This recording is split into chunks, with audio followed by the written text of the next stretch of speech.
The fans are filing in here in the Valley of the Sun as it's the unveiling of Casino Arizona Field in the home opener for Phoenix Rising Football Club here in the USL Championship 2019 season as they play host to the expansion side New Mexico United here in the Valley. And the Phoenix Rising 2019 season presented by Equality Health. And Devin, this New Mexico United team, just 90 minutes old. However, they did make a splash in their first game of their very, very new career. And Devin Sandoval, the first ever signing, a banger of a first goal for the franchise. Only fitting that the face of this organization steps up and puts one away. This was a laser. Sandoval brings so much experience to the squad, is a great person off the field. That's a sentiment that everybody says, and it was great to see it translate into his performance. The problem was they couldn't close things out against Fresno. They get 1 point. Now you have to go on the road to Phoenix Rising. What are you going to bring? And speaking of a point, Phoenix coming off of a point themselves in week number 1. And talking to Rick Schantz a few days ago, Devin, it was not pretty by any stretch of the imagination, but the buzzword around the Phoenix camp has been fight, and they showed a ton of it at Toyota. Mark of a true champion. The Western Conference champions show they still have a boatload of fight in them, even though they couldn't get it done in the final. They come out a true test of character. They went down every single time, found a way to fight back, and it was from the new acquisitions in Junior Flemings and Adam John up top who really showed what they were made of. Junior Flemings, by the way, had his hands full on the right side. He had to deal with the likes of Kai Green and, by the way, Billy Forbes, old Phoenix Rising player. So he had to do two-way duty, got a goal and an assist. Adam John, nice goal on the back post. They're going to look to replicate it this evening. And of course, Jason Johnson with the late equalizer. What does Phoenix have for a follow-up? And in their first home game at Casino Arizona Field here in 2019, New Mexico United trying to spoil the home opener. It's all coming your way next.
It is a party here in the Valley of the Sun as Casino Arizona Field is rocking before the Western Conference champions take the field for the first time at home in 2019. It's Tifo Central as Rick Schantz, the boys, and the fans are all ready to go for what should be a terrific 90 minutes. We'll take a look at the starting 11s, beginning with the visiting New Mexico United, and a couple changes in here, Devin. And speaking with Troy Lesane earlier today, he was toying with the idea of changing something. He wouldn't tell us what it was, but we can see it up there, and it looks like Chris Wehan not even in the 18 tonight, and it's going to be Kevon Frater getting the start, and it looks like Juan Pablo Guzman and Williams will run in the middle of the field. Gives them a bit more size up top, and look at the back line, number 15, Rashid Tite. Sam Hamilton comes off in the 41st minute, a makeshift center back. We saw him in Phoenix a few few years ago. So it's an interesting squad, makeshift of sorts. It's going to be difficult on the road. Keep an eye on number 5 and number 11. Josh Suggs, former Colorado Springs man, Santi Moar. They will look to push the tempo up the left side of the pitch. For Phoenix, if it ain't broke, don't fix it. Well, at least one change. A.J. Cochran comes into the back line. Batista no longer there. Tristan Blackman as well. 2 changes, pardon me, coming into the central defense. And that was a bit lacking last match. You could see the miscommunication. Rick Schantz telling us that the boys were on a bit of a different page. People kind of drifting off, doing their own thing. Remember, they're trying to put a new system in place. There are going to be some growing pains. But if you can go on the road, get 3 points here and there, that's fine. But to come back from 3 goals and tie it up with San Antonio FC, it's a very valuable point to start the season off. Well, after the point, I mean, everybody sort of had an opportunity to digest what happened at Toyota. It was a wild, wild first contest. And talking with the likes of Rick Schantz, talking with Sam Dorr, I mean, you just got the feeling that that San Antonio team is probably going to be there at the end of the season. And we'll take a look at our injury report while we have a moment. In the injury report brought to you by the Mayo Clinic. Logan Gadula out, as well as Alessandro Ricci and Ben Spencer. Ricci, of course, rehabbing from that ACL tear against the Orange County Soccer Club that he received a little less than a year ago. And Sam Hamilton, a lower body injury as well. And we mentioned Rashid Tite, who's going to be getting the start at the center back position. And Devin, getting back to our point, I mean, you had the unveiling of Casino Arizona Field. You had all the loans from LAFC announced as well. And on top of all of that, the season opener on the horizon. I mean, it has been a whirlwind of a week for Phoenix. A lot of stuff going on off the field. Now they have to focus their attention to 90 minutes against what's going to be a very revved up New Mexico United team coming off of a very emotional 1-1 draw at home against Fresno in front of a capacity crowd of 13,500. What Phoenix is really going to want to focus on is the back line and the composition that needs to be the middle of the field. You saw last week that the outside backs had trouble interchanging with the midfielders. Junior Flemings was great, but you could see inconsistent play between he and Amadou Dia. Also, the midfielders.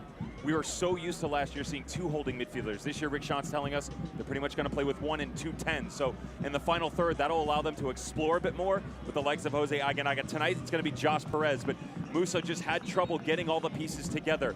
They've gone back to training. They've put the pen to paper, but you need to get focused. You need to put together a solid performance. What better way to do it than your home opener?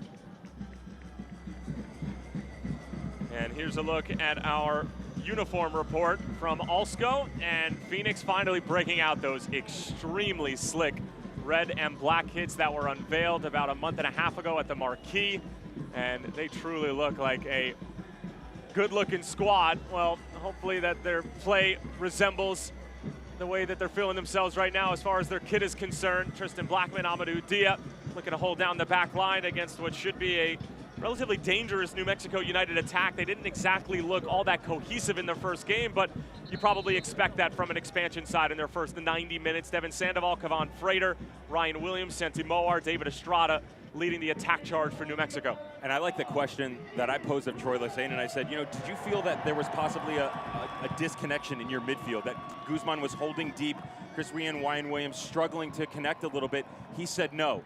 Now let's see how that plays out, because you've brought Weehand off the pitch, added some firepower up top in the likes of Kavan Frater, but he's also pulled some of those pieces out of the middle that he felt did so well. Phoenix, as we mentioned, in their red and black. New Mexico United in their white and yellow. This, of course, part of the Four Corners Cup. And a bit of an anticlimactic opening whistle here at Casino Arizona Field as the 2019 season hasn't officially started yet at home for Phoenix. And we'll try that one more time. The referee in charge for tonight is Alejandro Mariscal, as football has officially returned to the Valley of the Sun, and specifically to Casino Arizona Field for the first time in the 2019 USL Championship season. I'm Tyler Terran, sitting right next to me, the ex-German pro, Devin Kerr. So glad that you could take time out of your Saturday night to tune in. Phoenix looking for a big 3 points and build off that win on the road against San Antonio FC. New Mexico United looking for the first win in franchise history after their draw at home against the Fresno Foxes a week ago. Solomon Asante up to his usual tricks in the opening moments, as he was able to grab an assist in that draw against San Antonio last week. Great ball in for Junior Flemings. And Devin, after watching that goal a couple more times, I think a lot of that has to be put on Matt Cardone because it looked like he slid all the way over and probably should have made that save, but all the credit in the world to Junior Flemings, who put himself in the position to at least get it on frame. Not just that time, multiple times.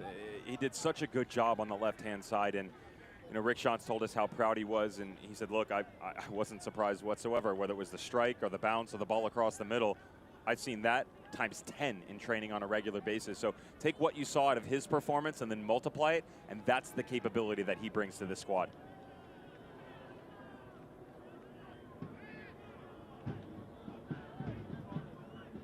Here's Santi Moar, who came over from the Bethlehem Steel in the Eastern Conference under the tutelage of Brendan Burke for a couple of years.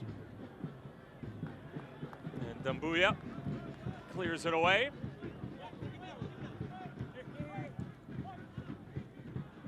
Good look at Josh Suggs coming over from the Colorado Springs Switchbacks under one of Rick Schantz's heroes when he was growing up, in Steve Trichu, who was the first ever American to appear in a Champions League game for Sparta Prague as an early foul called against New Mexico United, and Alejandro Mariscal telling everybody to just take a deep breath. Doesn't want to dish out any early cards, and Devin, the center back pairing, certainly something to keep an eye on. Especially for those more tactically savvy fans who are tuning in. I mean, he had a completely different center back pairing against San Antonio with Luigi Mala as well as Lamar Batista, who's on loan. And now you have AJ Cochran and Tristan Blackman. Blackman was a huge part of their success, not only in the regular season, but in the postseason as well at that center back position. He was used to being paired alongside Joey Farrell, who we haven't seen yet this year, but it's nice for Phoenix to have so many different options.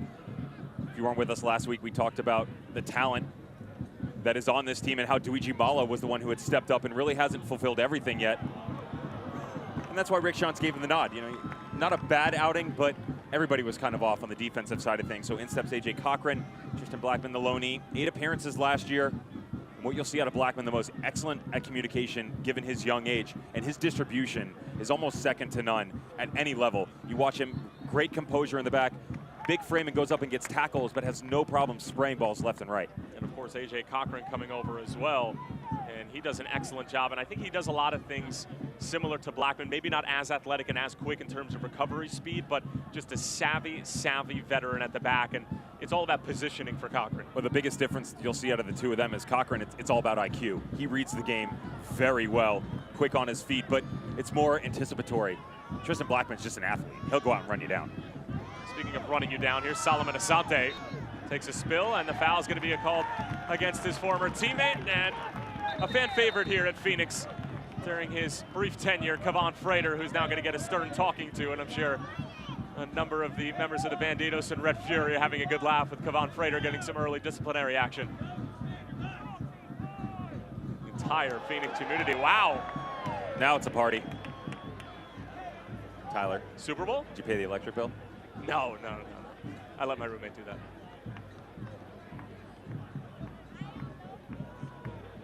Decent set piece opportunity for Phoenix here. Hopefully the lights will stay on. If not, there could be a couple of unwanted collisions. As Jose Aguinaga lining this one up for Phoenix. He delivers a great ball, and Solomon Asante getting into it on the near side. Aguinaga curls it in. Loose in front, New Mexico desperately trying to clear it away. Kevon Lambert up for the header. Junior Flemings was trying to line up the bicycle kick. And Kevon Frater trying to spark something the other way for New Mexico, but he is stopped in his tracks by Mustafa Dumbuya.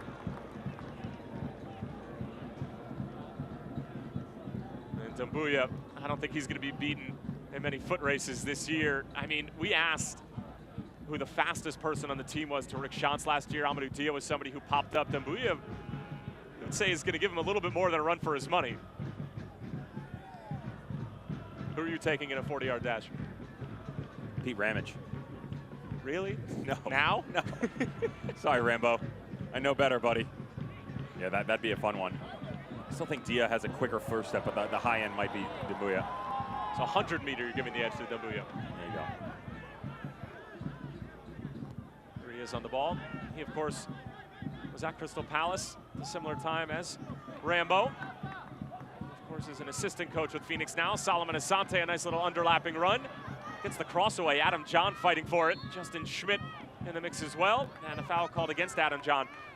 And Adam in his first game, Dev, you know, obviously was very impressive in terms of his movement. He got a goal, but he was also just extremely physical, and that's not something we saw a whole lot of at OKC Energy FC or even at Columbus. And Rick Schantz said to Adam that we're going to need you to really be physical and really challenge every aerial ball, just like Didier and Chris Cortez did. Was just about to say, and you led me right down that path, Tyler, that's what they needed. That's the system they have in place. So they were looking for John to step into the likes of Didier and Cortez. And look, I don't necessarily think he had the greatest outing last game, but you don't always have to show up on the score sheet, and that's where those little things, the subtleties come into play.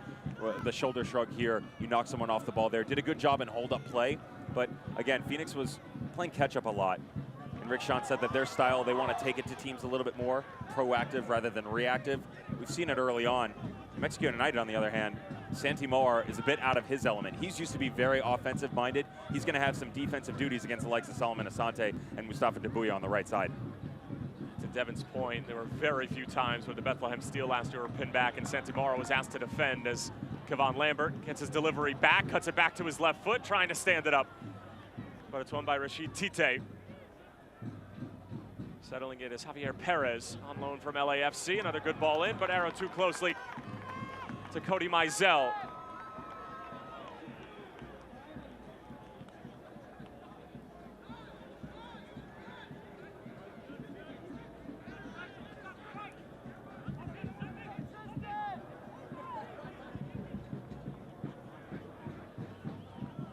Dumbuya, an entry pass into Adam John, laying it off beautifully for Lambert.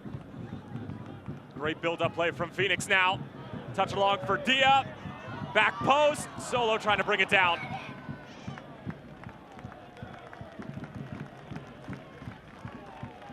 And one of the more savvy crowds in all the USL Championship. Very appreciative of, at the bare minimum, the build-up play from Phoenix. And you know, Devin, you and I talk about it all the time, but you know, the engagement from the community with Phoenix Rising FC and just their knowledge of the game is, you know, I don't want to say second to none because there are plenty of very smart fans out there in this league, but Phoenix is right up there. Yeah, they do a good job of putting the game in front of their hearts, and they understand what's in front of them. Very critical of their team, but they love them, and they want to see them do well. So they educate themselves wisely, and at some points in time, I think they should be on sidelines as well. I think we can all understand that. You and I have gone about it with Liverpool quite a few times. I still think that we should be on the sideline for Liverpool, but you know, hopefully one day Jurgen will answer my direct messages. Gets away from Aguinaga. Referee will say play on for now. New Mexico quickly throwing numbers forward. Austin Yearwood finding Ryan Williams in the middle of the park. Picking up with Juan Pablo Guzman. Here is the Spaniard Santi Moar.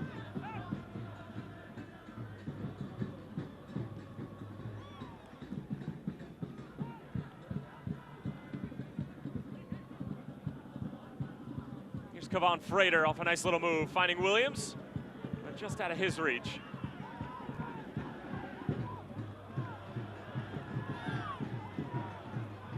Phoenix give it away in a dangerous area. Moar loves these 1v1 situations, but he's gonna have to wait because he's offside.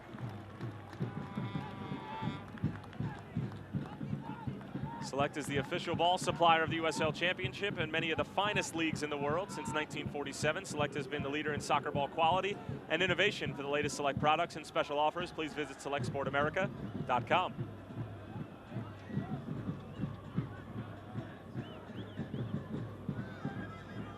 There's a 22-year-old from Spain, Javier Perez, making his Phoenix Rising FC debut and pushing it out wide for Junior Flemings, the Jamaican.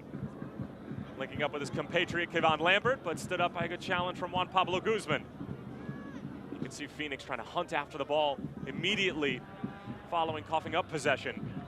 And that's sort of the style that Rick Schantz wants to implement with this Phoenix side. Of course, now with that interim tag removed, he can put a Rick Schantz stamp on what his football is going to come to the surface and look like. And a lot of the teams that we're hearing in terms of what they're trying to replicate, Manchester City, Barcelona, and one of their bigger ideas is trying to turn over the opposition in their own defensive third and create chances that way. As Austin Yearwood has some work to do. Perez stepping in, jousting with Kevon Frater. Frater getting the better of him. And the foul's going to against Perez, and he's shown his first yellow card in a Phoenix Rising jersey. And Devin Kerr is shaking his head. It's a foul for sure, but they're not on the break. There's numbers back for Phoenix. I'm trying to figure out what our referee is doing, and Alejandro Mariscal he thinks he wants to go to the book this early. And here's the thing, if you're gonna set that tone, you're gonna call a tight game, be consistent. Well, that was his first offense. And that's why I'm saying. But Kevon Frater did something almost identical 5 minutes ago, no? I wouldn't call it identical. Almost identical. Tomato, tomato. Speaking of tomato, Rick Schantz, he's got some neat looking shoes on tonight. He's got the red shoes, the red tie. Sharp as always. His wife Lisa doing a great job of dressing him as usual. Still never got the word on whether or not those were his shoes that he had the idea to wear against San Antonio. There's Jose Aguinaga fending off a challenge from Santi Moar.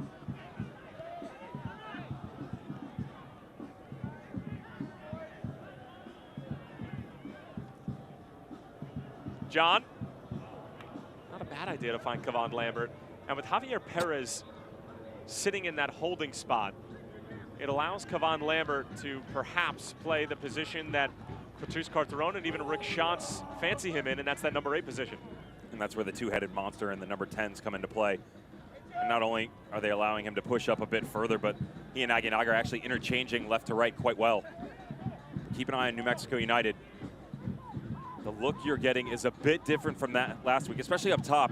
Devin Sandoval and Kevon Frater sitting very flat, and the midfield is extremely linear, flat right across, and that can bode well for a team defensively, but also opens up the channels like you saw just a second ago. Phoenix pushes down into the final third. There's going to be a lot of space on the outside of the field.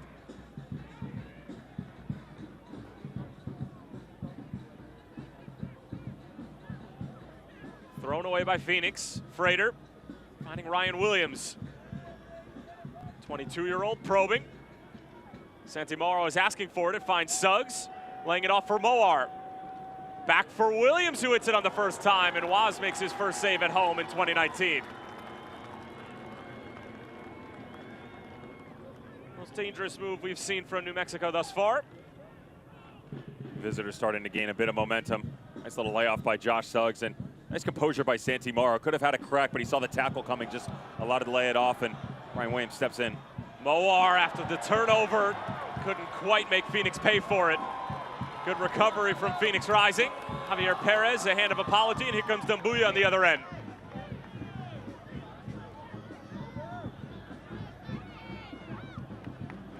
Here's Dumbuya on the right flank. Nice little cutback, has Solo in support. Solomon Asante has his cross denied by Williams. Looked like Solo wanted a handball.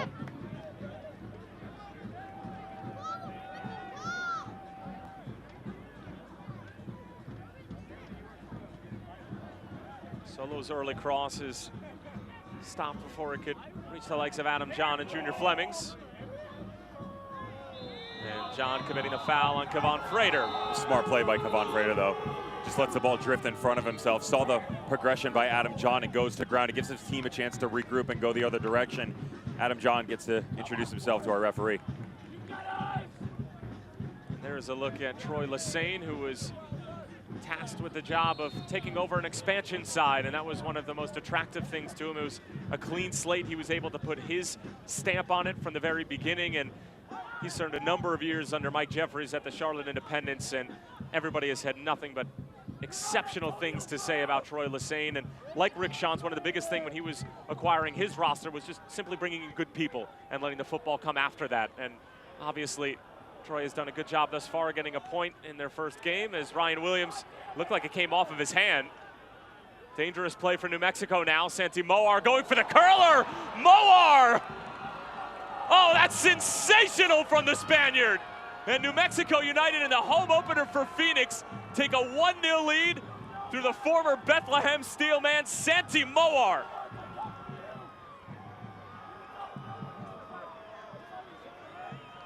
Santi Moar jumped from the youth level 2 different hemispheres, from Spain all the way over to the United States to fight for University. Then he goes 2 different sides of the country. We saw this so many times last year with Bethlehem Steel. All the way over to the West Coast, New Mexico to United, just a curler in the upper corner. And how about the missed tackle? Tristan Blackman does not lay out right at the top of the box. You gotta get stuck in. And the visitors have silenced this crowd in the early moments of the game. It's the first road goal in New Mexico United history. It's Santi Moar's first goal in a New Mexico United uniform.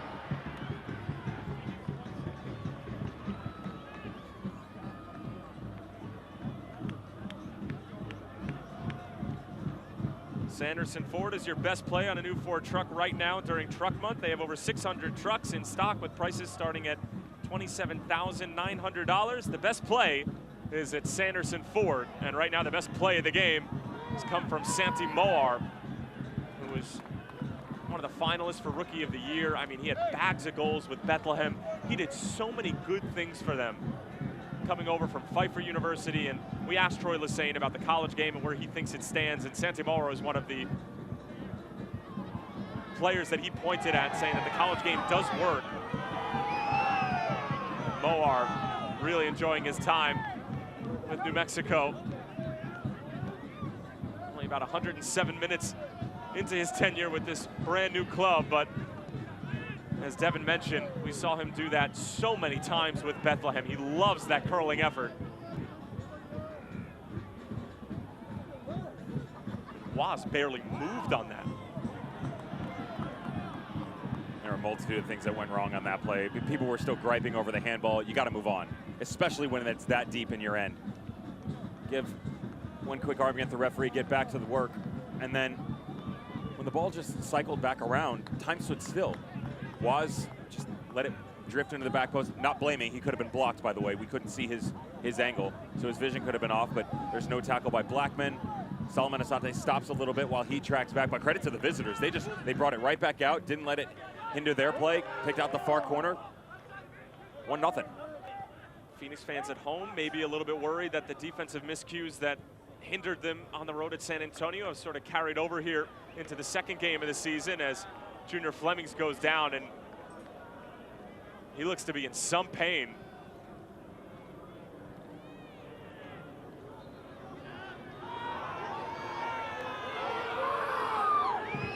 And Flemings still down on the ground.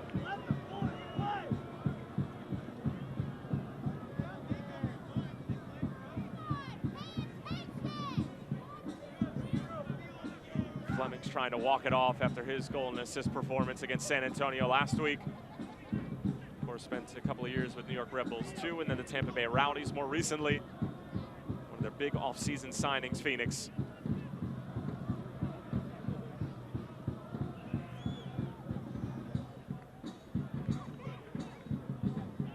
D up for the header. Ryan Williams bringing it down for New Mexico.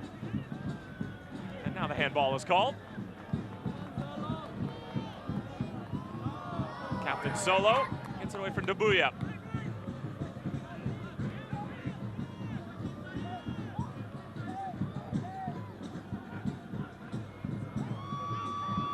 Solo trying to find Aguinaga. Josh Suggs didn't make it easy on himself. Junior Flemings now. Dia wanted it. Back heel didn't come off as cleanly as the Jamaican would like. Dia splitting a couple defenders, and stepping in is Rashid Tite.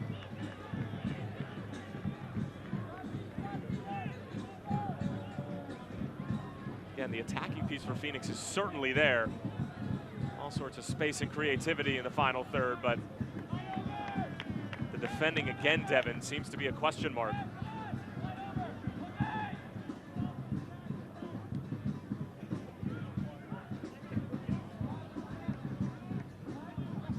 Hasn't been all bad. Obviously, the goal was not the best we've seen. Going forward, they've much better composition. Maybe that communication factor that Rick Shantz brought up to us about how each guy was kind of going their separate ways crept back in to the forefront of everybody's mind just for a quick second. Camera's going crazy. That one a little too hot to handle for Adam John.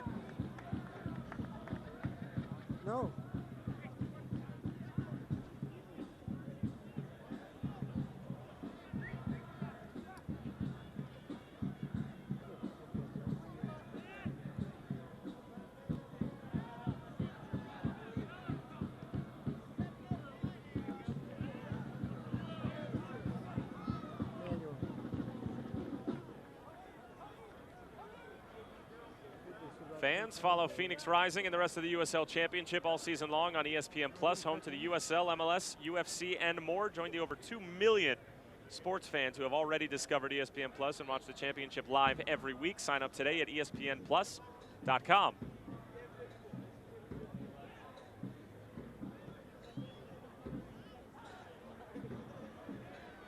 Here is the goal scorer on the night so far, Santi Moar.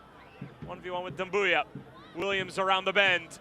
Ryan Williams sends it in and cleared away by Tristan Blackman and company.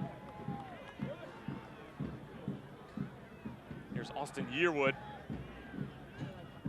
Perez trying to get stuck in. Juan Pablo Guzman going to ground. Aguinaga comes away with it.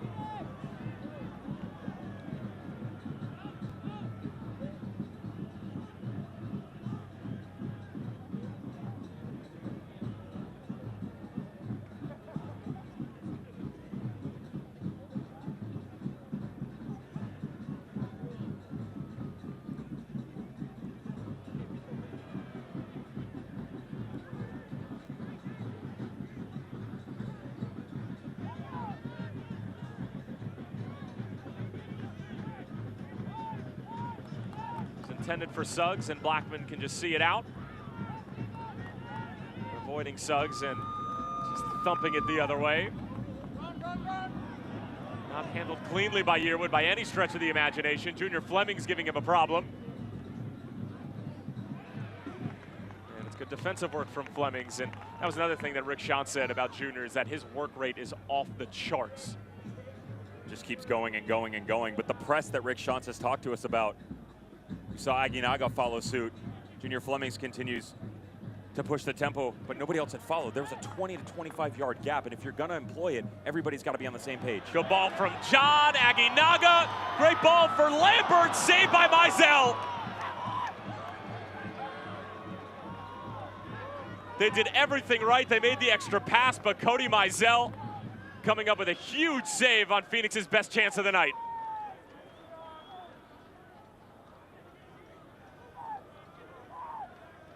How about the vision from Aguinaga to pick out the trailing Lambert?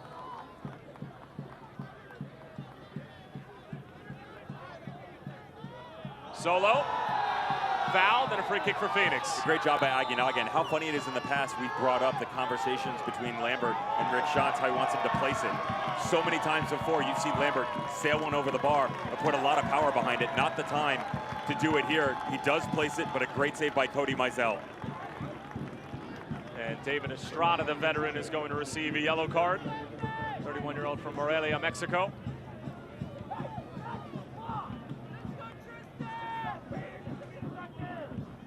And to be fair, he did it earlier. This time around, that's the first tackle Estrada's gone into in this match. It's in the middle of the field. Everybody's behind the ball. Referee throws a card again. Now, I don't really like a tight game being called like that, but if you're going to do it, just remain consistent. He's done it so far.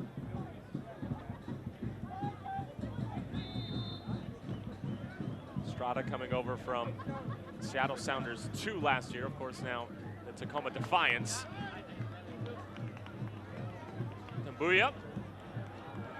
Good little step from Perez, trying to slot it through, and that's a great idea, and there was a lot of steam behind that pass from Perez, but you have to applaud just the thought at the very least. No, if you could only see me in the booth, folks, my face just lit up after that sweet little ball played into Adam John.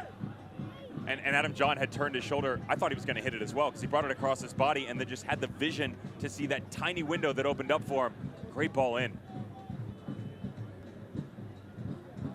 Javier Perez, 22 years old, spent 15 years at the Valencia Youth Academy, captained the side for 12 years, and actually received a scholarship to the University of Pittsburgh through the David Villa Soccer Academy. And spent 2 years with the Pitt Panthers before deciding to become a professional. He was one of those players that was announced loan from Los Angeles FC, who Phoenix have developed quite the partnership with.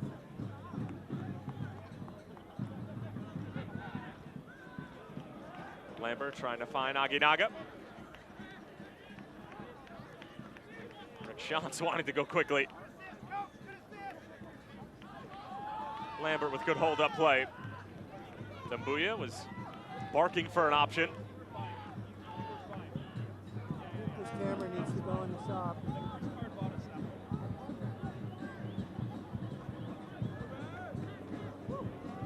Flemings for Lambert. One Jamaican to another. Lambert clipping it out for Asante. Numbers out on the right wing. Asante couldn't quite get it away. Solo, chip to the box. Penalty. And look at New Mexico swarm Alejandro Mariscal. But it looked as clear as day. We'll get another look at it. But Phoenix have a chance from 12 yards away to equalize. Yeah, you have to wonder the argument you're going to make. Because after the ball plays tic-tac-toe a little bit, the foot is held out. Now, does he catch him? It's very close. Juan Pablo Guzman, that looks like he clips his foot, but that's really too close to tell. Referee had a much better angle, and Juan Pablo Guzman is not happy whatsoever. And I'll tell you what, if it's any other player besides Solo on Phoenix, I don't think New Mexico are as upset about it or trying to make the case. But given Solo's history of simulation, and especially what he did at San Antonio, which you and I both agree, Solo's a fantastic player and a fantastic human, but that sort of theatrics does not have any place in the game, and that's why New Mexico, I think, are so frustrated. Yeah, now you wonder, though. Cody Mizell got hushed off real quick. Referee's going to step in here. Who's he going to give the card to? Because Mizell came at the ref, and he came at him hot, and it is going to be Cody Mizell for verbal dissent. You wondered if it was going to be for the foul, but Mizell was beyond furious. Kevon Frater lets the local authorities know exactly how he feels since he's departed. Now a good opportunity for Solomon Asante to maybe get something that he missed last week. Saw the assist on the great ball to Junior Flemings, but could not find the back of the net, and he hasn't for a while. Got to track back quite a few games since he's been able to do so. 14 goals for Solo in 2018, looking for his first in the new campaign here in 2019. Did not have his best offensive performance, as Devin mentioned, against San Antonio last week.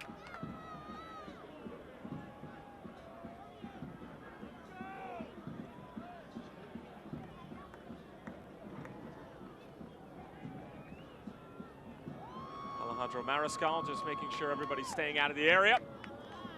Cody Mizell awaits in between the sticks, 12 yards away.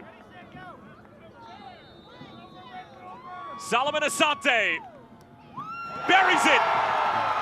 Phoenix off and running in 2019 at home and at Casino Arizona Field. And it's Captain Solo who does the job and levels it at 1 here in the 29th.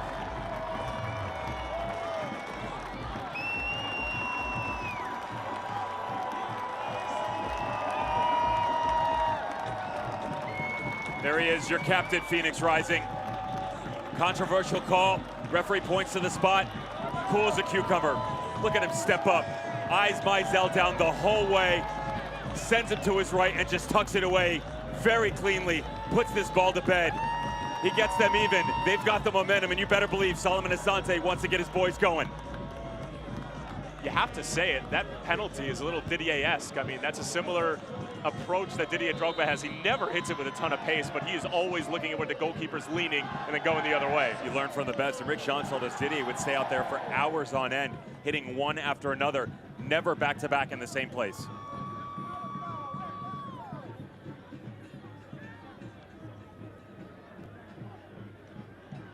Here's Kevon Frater letting one loose. Kevon Frater answers in a matter of seconds. No celebration against his former club, and he has stunned the crowd here at Casino Arizona Field. My goodness! What a way to return home.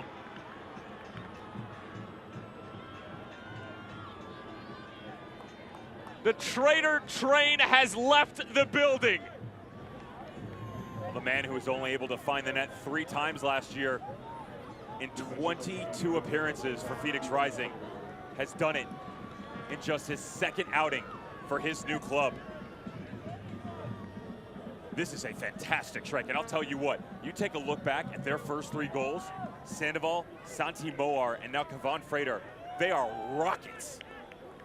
I mean, you have 2 goals of the week nominees from Moar and Frater in this first half alone. The assist will go to David Estrada. Nothing Waz can do about either one of those. Well, the problem for Waz on this second one is Frater catches it clean, but when you looked at it, it dips right at the last second. He adjusted a little bit of OE on it so that it drops, so when Waz goes to ground, it jumps right over his left hand.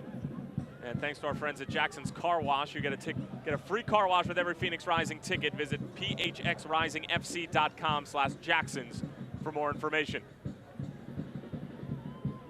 Kavon Frater, my goodness.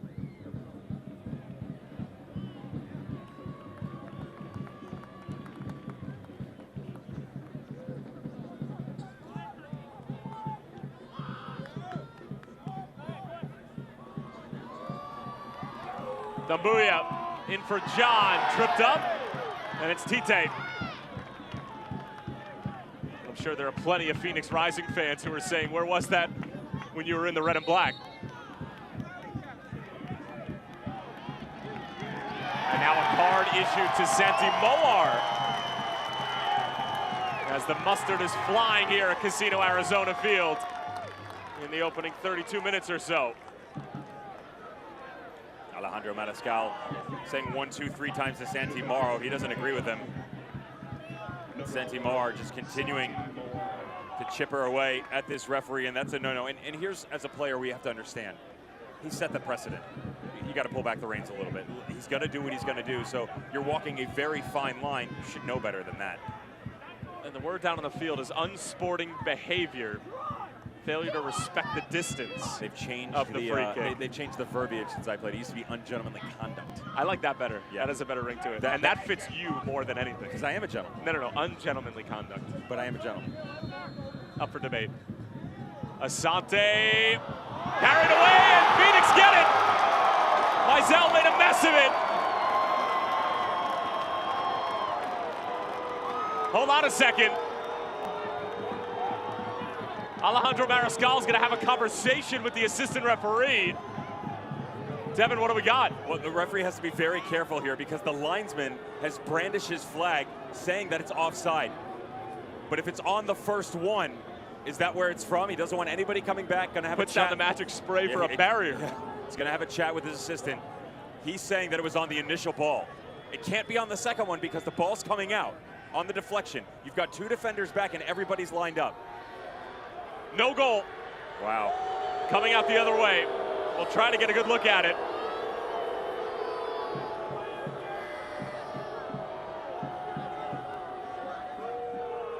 Corey Robertson, the goalkeeping coach, having a word with the 4th official, as is Rick Schatz now.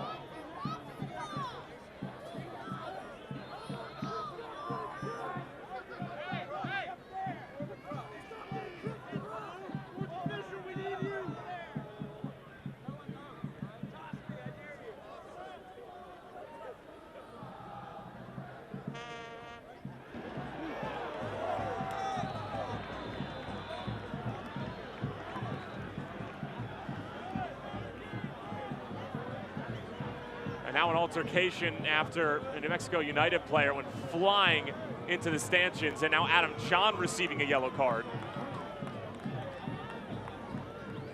And if you're Phoenix, emotions are running high. You're not happy with what's going on and the way the match is being called. The goal has been called back. And this went on outside of our viewpoint. Even the referee has to figure out exactly what went on. You saw him run to his linesman immediately, who brought it to his attention.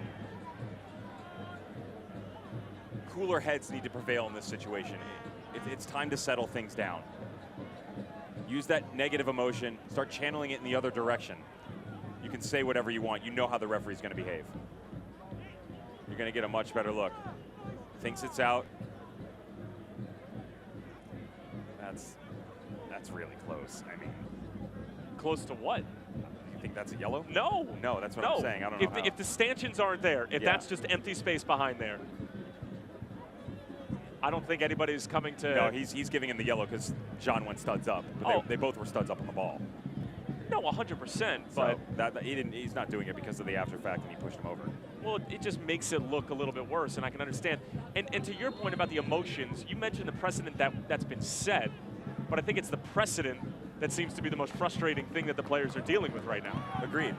However, you can tell the referee it's set in stone, move on. That's a battle you're not going to win. Yeah. I can't tell you how many games that I played in where I let that get the better of me. I got an early yellow card, and the likes of Santi Moar, Adam John, and I'm getting thrown out. John bringing it down beautifully. Adam John on the turn and straight into the hands of Cody Mizell. I'll tell you what, this is an electric first fixture of the Four Corners Cup. Quite easily could become a very fun one that's going to come down the line from a rivalry standpoint. Good ball movement. There's the 210s again, Aguinaga, and then the overlapping run by Lambert, and he creates the space. Notice how as he starts to drag him into the corner, the center backs have to shift over. That allows John to bring it over his body and get a shot on goal.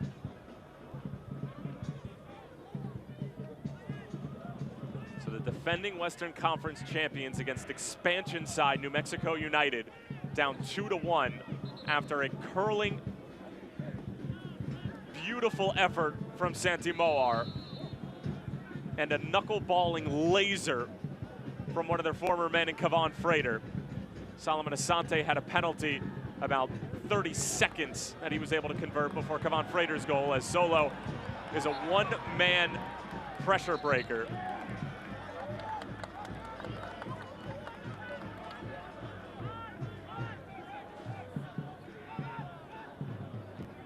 Get updates and alerts all year long by following your club on ESPN.com. Search for Phoenix Rising Football Club and then click the follow button to keep up with the latest news and scores. Plus, get reminders on Phoenix Rising's next match. Go to ESPN.com now and click follow for your club. Here's Solo in space. Lambert or first touch. Don't see that from him too often. Here's Frater picking it up. Frater, referee says play on. AJ Cochran was wagging his finger. Frater left behind the play trailing. Troy Lassane asking his striker to at least get a slow jog back behind the ball. Good distribution from Blackman. Junior Flemings now. Flemings out for a throw-in.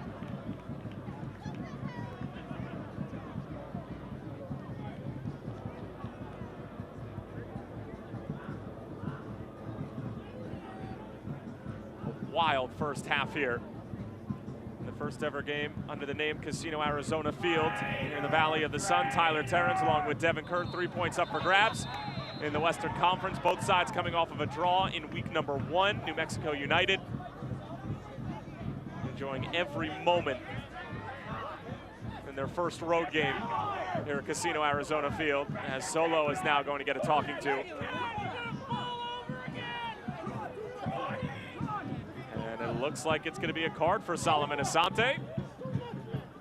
And it will be. Well, with all the cards that have been dished out, it's almost a surprise that he's one of the last ones to get one in the first half. Yeah. Everything that's gone on for sure. Again, another mistake, another notch on the belt that you hope does not come back to bite you. Some of the antics just spoiling over with Solomon Asante on the near touchline.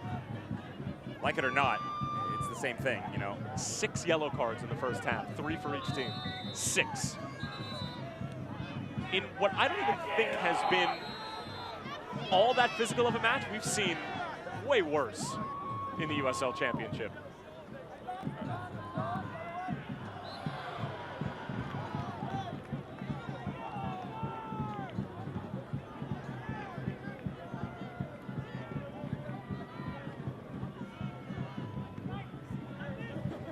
Dumbuya.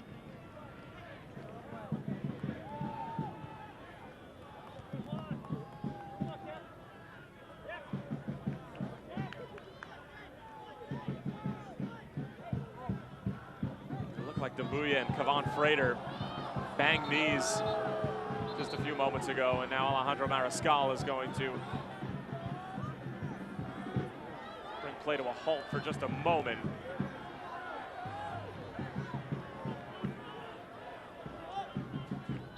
Coming up at halftime, we're kicking in with your Phoenix CW. 16-year-old soccer sensation Elijah Paul goes for a driving test. Plus, the Waz answers some quick questions.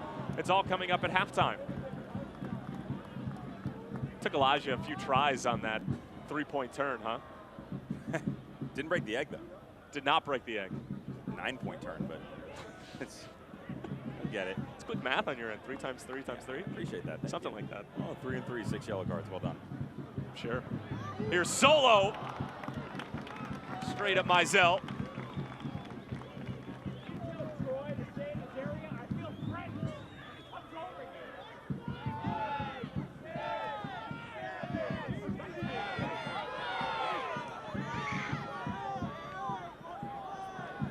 Falls for Sandoval. Late challenge there from Cochran. Alejandro Mariscal has his eyes on the center back now. Straight into Dia. New Mexico United get a corner. It's been a bizarre first half.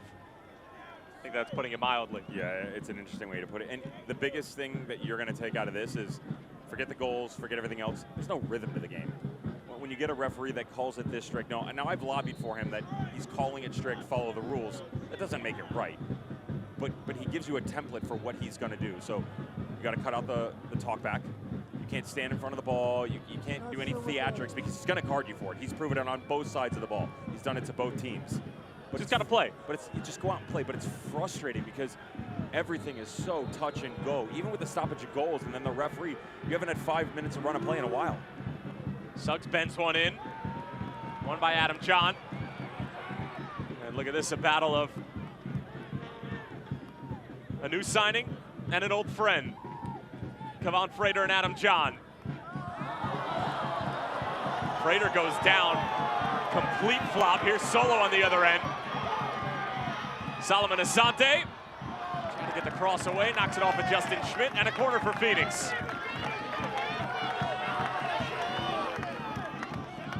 Corner kick brought to you by our friends over at Carvana. Aguinaga keeps it low. Lambert still has it. Trying to stand it up in the back post. Trying one more time. D up the header. Won by Austin Yearwood.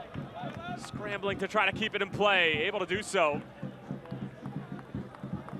At least momentarily. And that's the right move by Phoenix, though. I was motioning to you, Tyler. They needed to pick it up and get it going. New Mexico was disoriented from the transitional play. You go to the corner, you play quick, give yourself a better opportunity to get a look at net.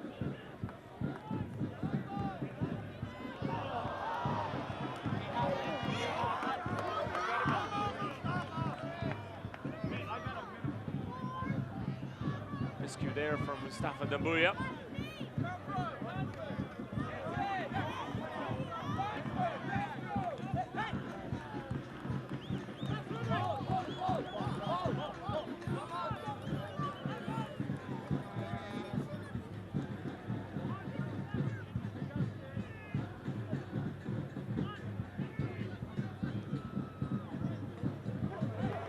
Lambert turns out of pressure beautifully. Maybe too big of a ball. Ends up working out though. Amadou Dia. Working on Estrada. Dia on his right foot. Lambert steps through with the header. Dambuya for Solo. Back for Dambuya. Lambert now. Excellent ball through. Come on, Lambert lashes it across. And nobody home for Phoenix. Dangerous. Great build-up play. And it all came from Josh Suggs, who decided he just want to knock this right down the middle of the park and give it right back to Phoenix. Starting to find form a little bit here at close of the first half. And I don't think it needs to be said, but there are a lot more goals left in this one. Oh.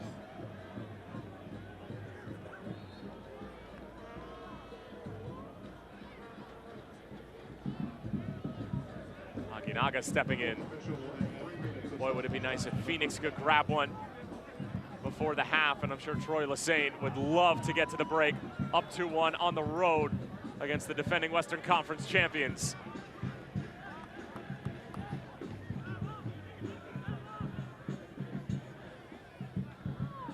It's been two fabulous individual efforts from both Santi Mawar and Kevon Frater that have given New Mexico United this 2-1 lead. 3 minutes of stoppage time.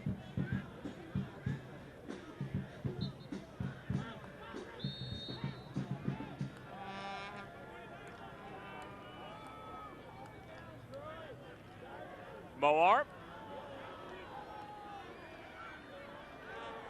Putting Dambuya through the motions. Dambuya gets the better of him. Aguinaga taken down by Ryan Williams. Aguinaga stays on his feet.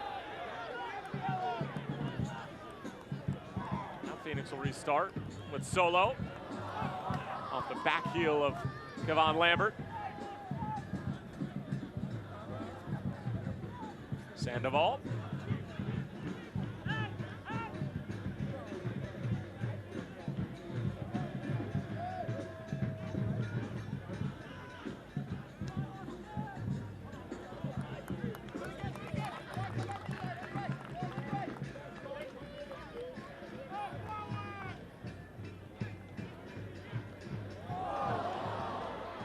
Good recovery from Tristan Blackman, who almost gave it away. In a really precarious area. Amadou Dia full steam ahead. Dia using that pace. Amadou Dia whips it across. It took a deflection, and it'll be a Phoenix corner. That's Amadou Dia at his best going forward. Phoenix really starting to find some nice space down in the channels, and they're doing very well by it as well, alternating left and right side, so they're keeping New Mexico United guessing. It's exactly what they need to be doing. Keep Solo short. New Mexico United have to send two. Aguinaga's corner, an outswinger. Pops back out. Dia wants it. No deflection. Goal kick for Cody Mizell.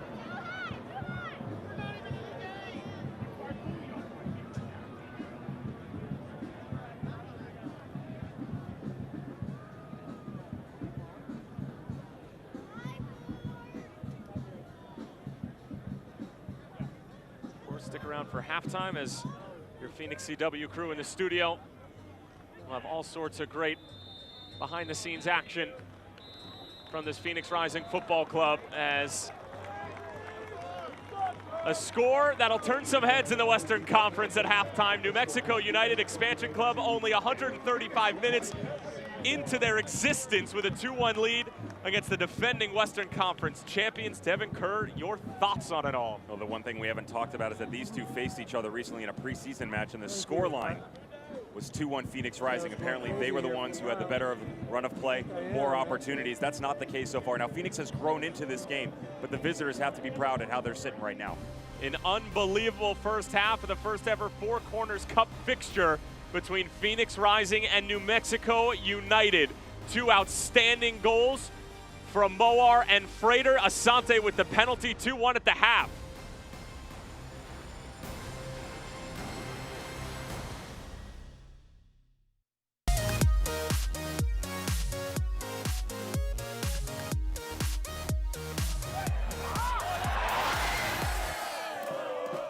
Hi, I'm Chloe Marr, and we're kicking it with your Phoenix CW. Welcome to halftime. Elijah Paul is one of the newest players on the Phoenix Rising. The team hopes he'll be a driving force for the future, but first, as Adam Waltz shows us, the 16-year-old has to learn to drive. At 16 years old, he's the youngest player on the pitch. Elijah Paul signed a contract with Phoenix Rising in the offseason, and you know, 16 is one of those landmark birthdays. It's when you're supposed to get your driver's license. So we're gonna set up a driver's test all our own for Elijah to go through. And just for a little added drama, we're gonna put an egg on top of the cones. We'll see if Elijah can earn his license.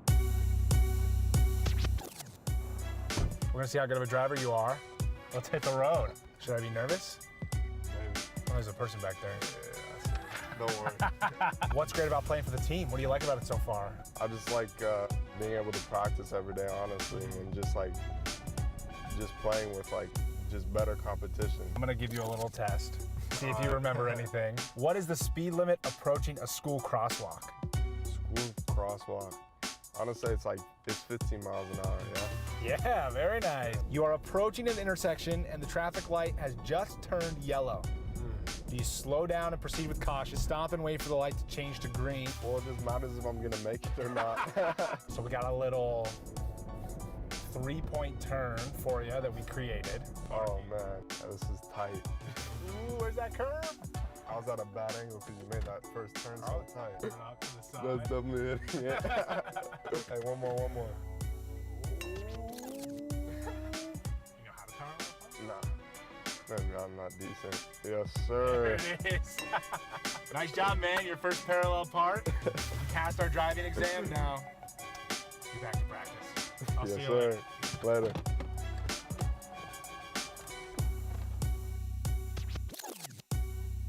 So if Elijah Paul is one of the youngest pro players in the game, who's the oldest? Well, that honor goes to Japan's Kazuyoshi Miura.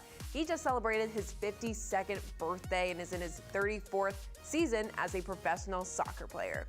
Stay right there after the break. It's quick questions with the Waz. You're kicking it with your Phoenix CW. We're right back here with more after this.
What does it take to be a champion?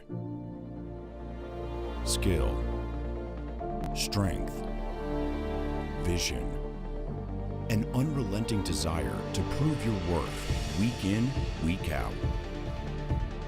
An army of fans behind you screaming your name. And sometimes just a bit of luck. For 631 games over the course of the next 9 months, 22 players will step on the field to answer the question, why will it be you and not them? And the 36 teams, from the champions of yesterday to the challengers of tomorrow, only one will be right.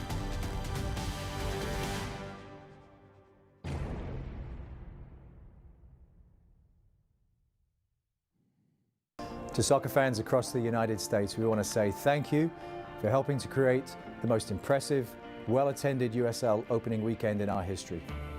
With your support, we welcomed record crowds of over 91,000 fans to USL stadiums last weekend, and with over 3 million expected by the end of this season. This is a special moment, and if you're new to the USL, you're joining us at the most exciting time in league history. With more clubs and more games than ever before, the USL Championship is establishing itself as one of the premier second divisions in professional soccer around the world. In 2019 alone, we've welcomed to the USL family 7 new expansion teams in New Mexico, El Paso, Austin, Memphis, Birmingham, Hartford and Loudoun. That's 7 new communities who now have professional soccer in their own backyard, and 7 new communities where local youth can now see a direct path to fulfilling their dreams of becoming professionals themselves. We're also reaching more people than ever before, courtesy of our partnership with ESPN+.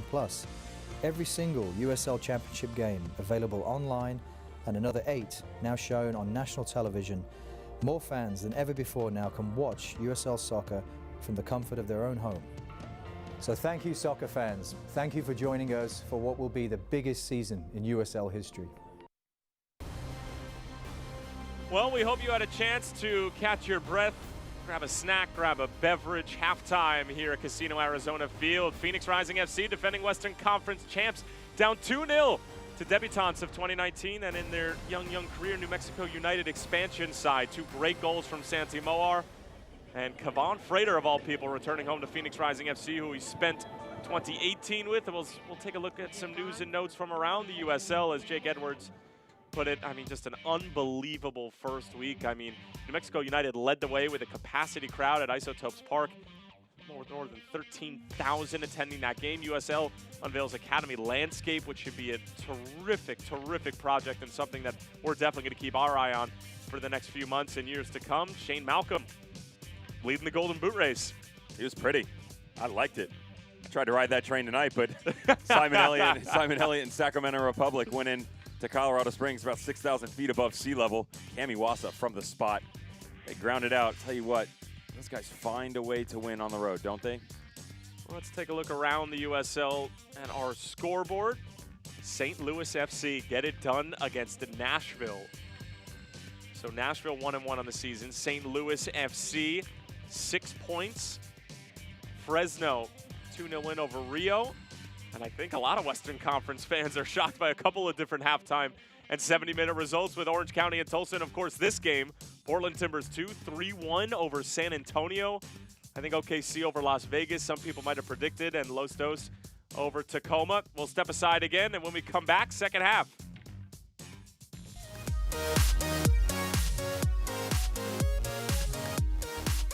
Hey, Rising fans, we love when you post to social media, so when you do, make sure you're using the hashtag RisingOnCW. Instagram, Twitter, and Facebook. We want to see your spirit, so hashtag RisingOnCW. Welcome back to Kicking It. Now some quick questions with Carl Wazinski. Netflix or Hulu? Netflix. Dine-in or delivery? Delivery.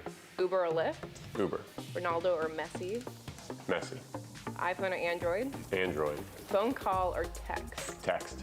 Facebook or Twitter? Twitter. Shootout or blowout? Shootout. Super sandwich? Sandwich. Hamburgers or tacos? Hamburgers. Pancakes or waffles? Pancakes. Coffee or tea? Tea. Fortnite or FIFA? FIFA. Beer or wine? Wine. Barcelona or Manchester City? Barca. Hate City. Horror movie or comedy? Comedy. Star Trek or Star Wars? Wars. Game of Thrones or The Walking Dead? Game of Thrones. Flash or Green Arrow? Flash. Bend It Like Beckham or Kicking and Screaming? Kicking and Screaming. Fullback or goalkeeper? Goalkeeper. Marvel or DC? Marvel. This one's kind of tricky. Jennifer Lawrence or Scarlett Johansson? Jennifer Lawrence. Now, this one's important. Drake or Post Malone? Drake. It's easy. Will Ferrell or Will Smith? Will Smith. Header or bicycle kick? Bicycle kick. Weights or yoga? Weights. Snow or sun? Sun. All day. Sneakers or sandals? Sneakers.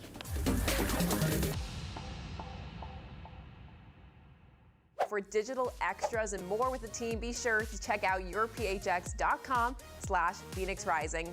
Stay right there. We're back with the second half right after this. You're Kicking It with your Phoenix CW.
I'm Chloe Marr. Thank you so much for watching. The second half starts right now.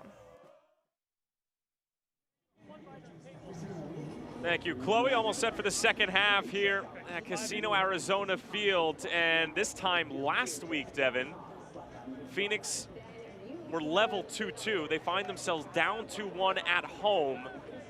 First half, I mean, some defensive issues for Phoenix. It was a really awkward game in terms of the rhythm. 6 yellow cards issued in the first half, 3 for each team. 1 for Cody Mizell, David Estrada, and Santi Moar. On the New Mexico side of things, Solo, Javier Perez, and Adam John with the cautions for Phoenix Rising. Rick Schantz told us that his halftime speech in San Antonio was not pretty and involved a few expletives. Maybe something similar here? Yeah, for sure. He said he let Corey and Blair go in first and then came in and talked to the boys. They did the tactical, then let him reamed it a little bit. The problem he's going to have here is Rick Schantz will be very disappointed in the refereeing so far. Very disappointed. And he's going to tell his boys, though, he'll put out the frustration, but then also say kind of what we were talking about. Look, guys, writing's on the wall. You know what the referee's going to do. Don't force his hand. And for the guys in red, you have to take a look at what you've done. Javi Perez, now, his challenge wasn't a yellow card. It was his first foul, first offense. Okay, move on from there. But Adam John, Solo Asante, they definitely pushed the referee's hand. They forced it a bit. And how about this? Look who's coming on. Shaft Brewer Jr., who of course was part of that 4-player announcement on loan from LAFC. He made a number of appearances for Phoenix last year. And it looks like, I mean, it could be just the start of the second half and sort of putting the horses right up at the line and letting them go after it. It looks like it could be a 3-back system for Phoenix with Shaft Brewer coming on. If not, then he's just sliding in a right back for Mustafa Doumbouya. But either way, certainly an interesting move from Rick Schantz nonetheless. Remember, Doumbouya went down once as well and was kind of laboring a bit. So you have to wonder if there's an injury there or if this is just a tactical change.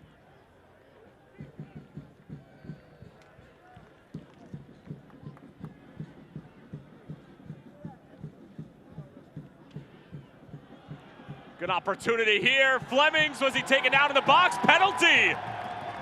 Second one of the game for Phoenix, right out of the gates in the second half.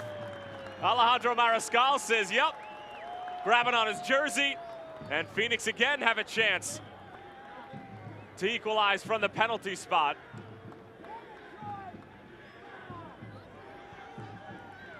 And just 50 seconds in, Phoenix Rising going to be the recipients of another point to the spot.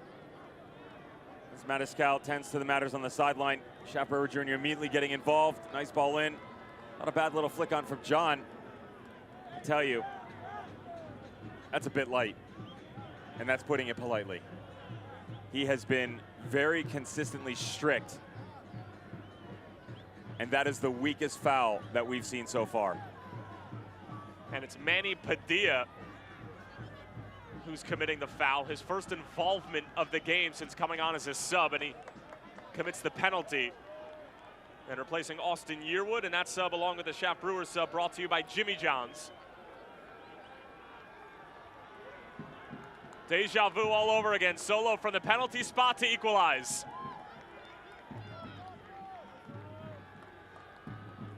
Solo went to his right last time. Solomon Asante again. Goes to his left and buries it. We're all level at 2. Captain Solo again from the spot. Game on at Casino Arizona Field.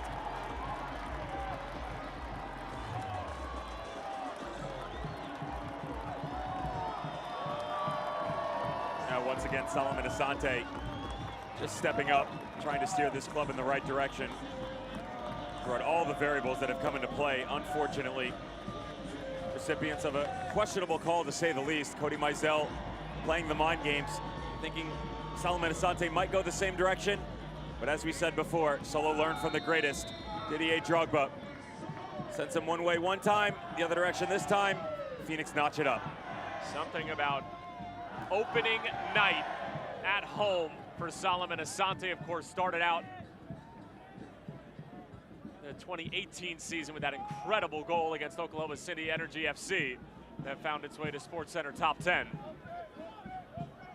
Not nearly the aesthetically pleasing variety of goal that we're used to seeing from Solo, but they all count the same. 2 from the penalty spot for the Ghanaian.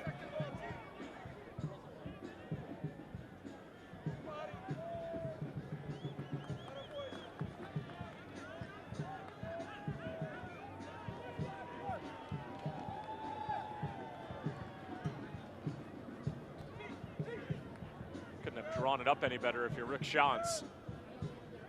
Able to equalize just a couple of minutes after halftime. Sandoval a heavy touch. Adam John couldn't quite corral it.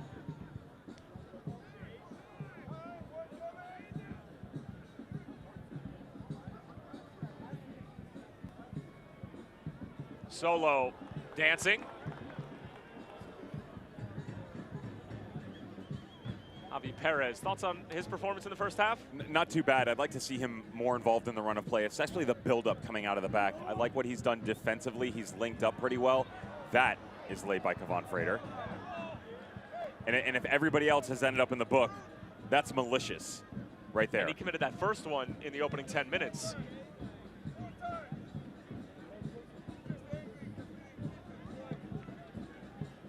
But checking back to Javier Perez, you'd like to see him involved in the play a little bit more, and keep an eye on the outside back right now. If they do keep Shaft Brewer Jr. there, Amadou Dia playing very high, very, very high. So are they going to rotate into this hybrid 3-back system, or are they going to sit with the back 4? Either way, Shaft Brewer very accustomed to being high up on the pitch. So when he starts to get forward, he's going to have to be very tame in his actions if the back line is that thin. Perez got caught. Now it's Ryan Williams pushing it along for Frater. Amadou Dia in pursuit. Shaft Brewer gets a touch to it. But it'll fall for Josh Suggs. He's been too involved in the game so far, Suggs, but it'll only be a matter of time before he starts to put his New Mexico native stamp on this game. Frater.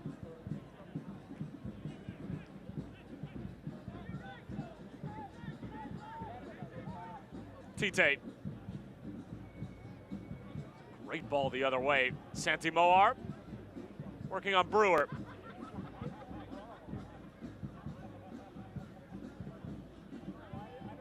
Frater trying the return.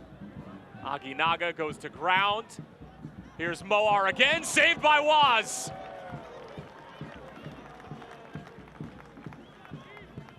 Well, it looked awkward.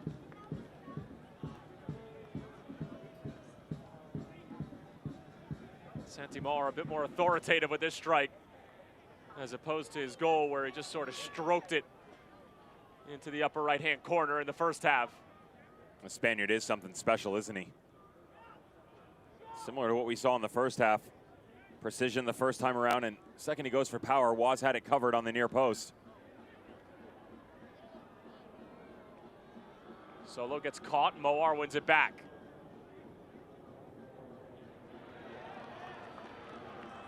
Here's Javier Perez on the other end, poking it through, and Junior Flemings is off and running. Flemings stood up by Tite. Corner for Phoenix, but that's great recovery from the Ghanaian. This is just flat out speed by the center back. Everybody gets caught off guard. Shaft Brewer Jr., nice tackle. What a ball.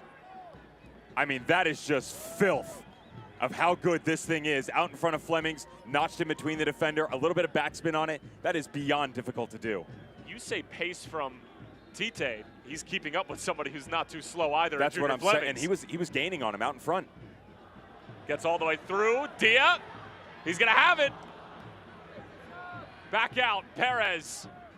Scooped in, and Mizell collects it.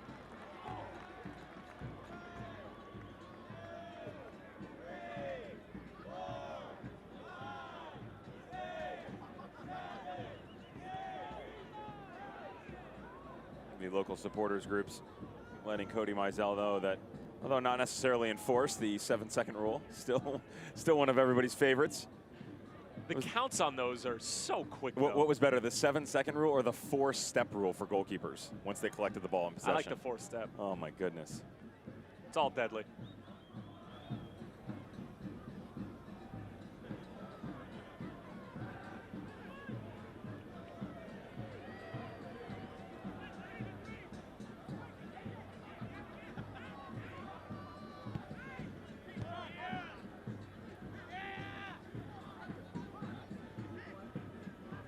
Who's up, who's down, where does your club sit? Find out every Monday in the official USL Championship Power Rankings, only on USLChampionship.com. Phoenix, after week 1, actually sat atop those power rankings. Devin, do you agree?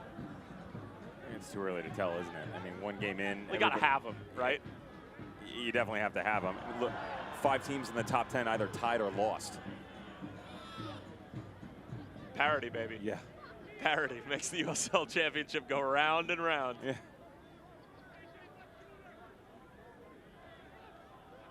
Except when it comes to November.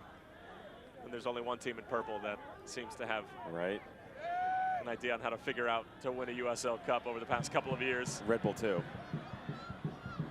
There's something to say. Come October, November, they start to turn things up a bit as well. They had a great 3 years running. They had a great opening weekend win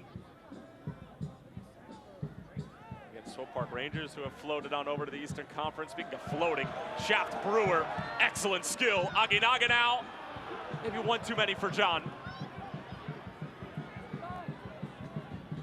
Now here's Moar on the other end. New Mexico United love to counter. Moar away from Brewer Jr. Still Santi Moar! It's a one-man wrecking crew from Ordez, Spain. And Santi Moar has shocked the crowd here again in the Valley of the Sun. It's 3-2 to New Mexico United.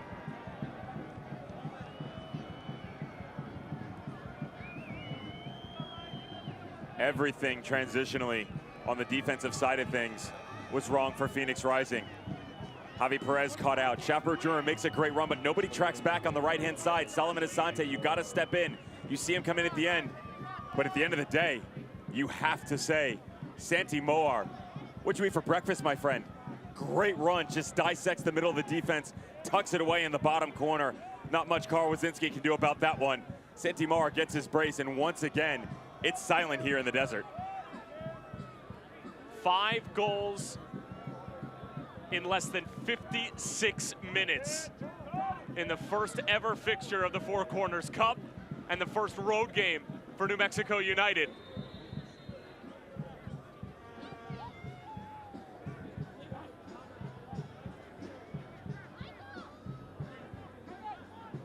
I mean, he must have carried that 50 yards by himself. Oh, easy. Yeah, for sure. And nobody stepped. You saw that, right? Brewer put in a little bit of a lazy challenge at the back. He was trying to foul him. It wasn't even a lazy challenge, though, because he just made a 60-yard run on his own. That's where structurally, with this system that they put in, you have to rotate back around. Solomon Asante, known as an offender, has to be disciplined at times. And if it's not going to be him, that rotation over by Perez has to be quicker. Here is Perez. Great build-up. Aginaga, saved by Mizell. Jose Aginaga was in. The writing was on the wall until Cody Mizell scratched it. Much better, once again, from Perez. Quick little touch by Junior Flemings. He's rotated over to the right, causing some disruption back there. I like what Phoenix is showing. And it's all about that 2-10 system. Kevon Frater and Aginaga finding ways to play off of each other. And if they can continue that balance, that's what Phoenix is looking for.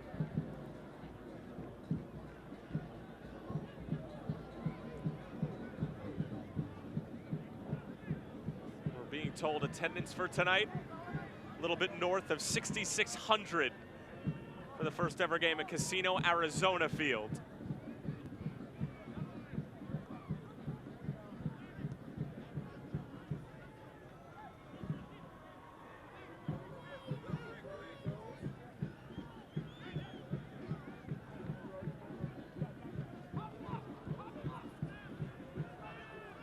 John runs into Sandoval. Kevon Lambert with a great challenge, but it falls right for Justin Schmidt. Ryan Williams trying to play out of the back. Sandoval fouled by A.J. Cochran.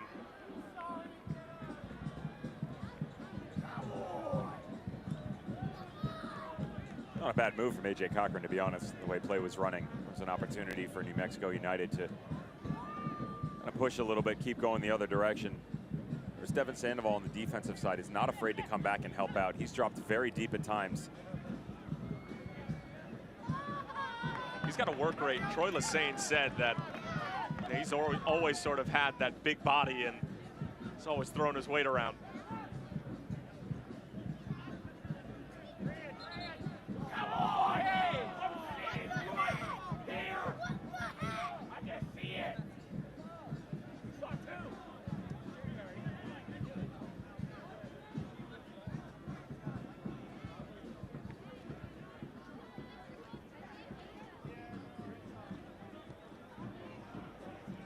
They give it away. Santi Moar now. Shot is blocked. Juan Pablo Guzman. Estrada. Bends it in. Won by Phoenix. Javier Perez trying desperately to clear it. Sandoval was trying to play it on the ground. Williams scuffs it. And was off of his line to collect. Phoenix have an opportunity right now with numbers. They can go with pace if Perez can move the ball up a bit quicker. Flemings gets drilled. And it's time for the Sonic Happy Hour. If a Rising player scores during the 60th minute, one lucky fan will win a $500 Sonic gift card. For more info, visit phxrisingfc.com/Sonic. And that opportunity will come to an end in about 13 seconds. Junior Fleming showing good strength. Adam John just sees it out, expecting a corner, and it will be a corner for Phoenix.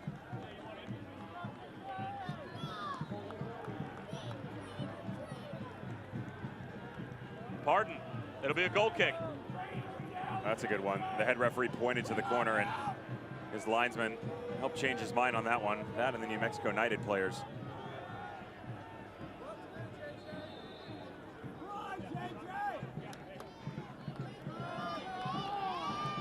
That Jason Johnson is going to make his way out onto the field, the hero in week number 1. And we're being told that he's going to replace Jose Aguinaga.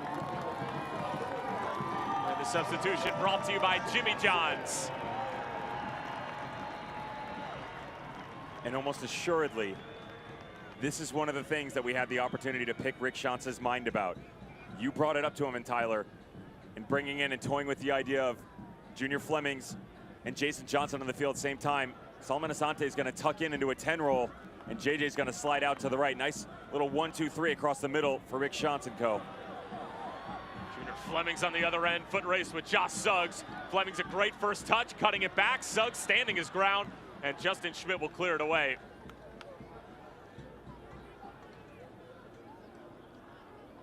Look at Santi Moar, nutmegging Blackman, still with it. He's been terrific tonight. Yeah, he takes the cake. Right now, 60 minutes into the match, definitely the man of the match. Now finding Williams. Ryan Williams trying to get around solo, maybe one too many touches, and Lambert taken down by the youngster. Phoenix were trying to play on, and so was Alejandro Mariscal, letting it proceed as Kavan Lambert looks to be a bit shaken up.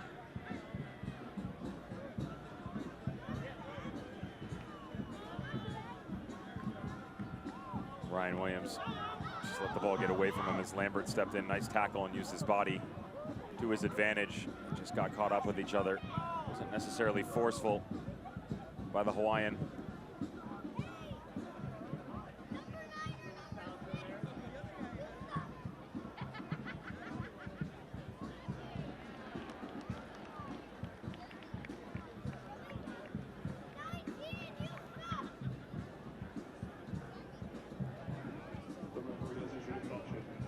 Carl Wazinski tends to himself, gets a little beverage refreshment. There it is, nice tackle by Solo. There's the defensive duties we talked about. Ooh, and that is, he comes down really hard on that knee in an awkward angle.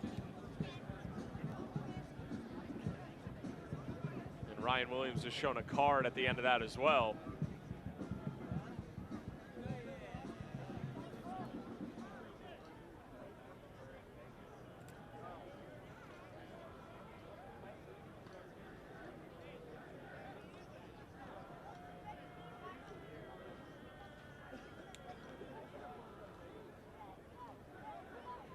Kavan is getting tended to, and he's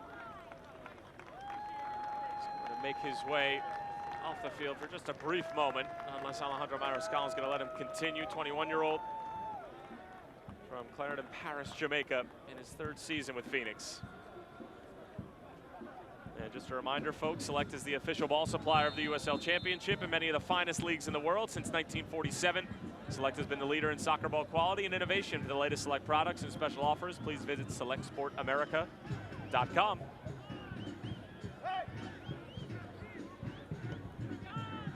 Great layoff from Sandoval.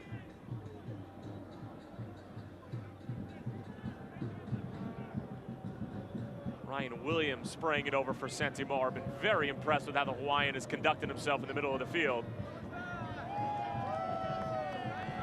And Moar expecting an overlapping run.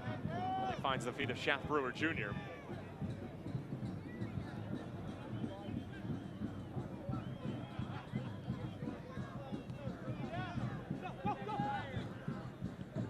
Dia telling Solo to turn and play out the other way.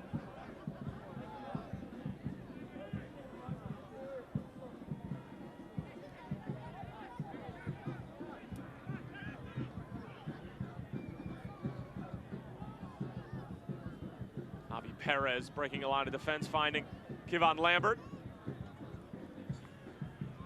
Solo.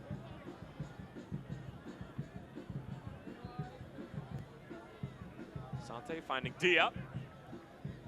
In for John. Laying it off for Asante again. Solo. Didn't have nearly enough on it to beat Mizell, who's played a solid game thus far. A couple of big saves. For Solomon Asante, the lightning rods that he was able to unleash last year behind the ball and all those great goals, haven't really seen that from the efforts that he's put forward to the San Antonio game, these games as well. You can see his hips are really troubling. He's coming across the ball a bit more, and the power is just not there, and the opportunities are presenting themselves. He just can't close them out.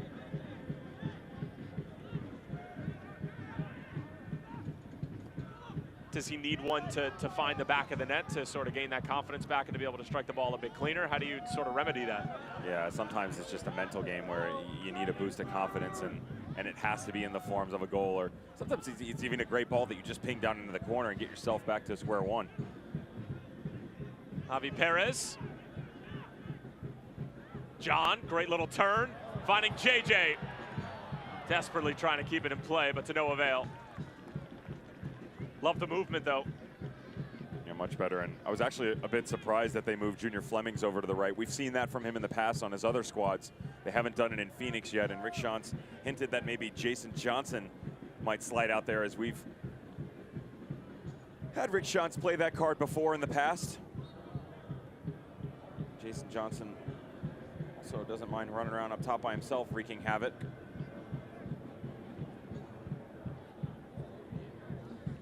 And our producer, Roberto Fernandez, just casually dropping a bomb in our ears. Tulsa Roughnecks win their game against Orange County by a score of 5-3. Just to shake things up west of the Mississippi.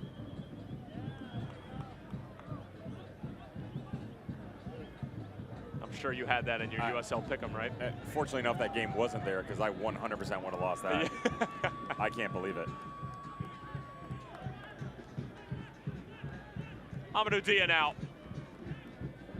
Right-footed delivery. Bit too much on it.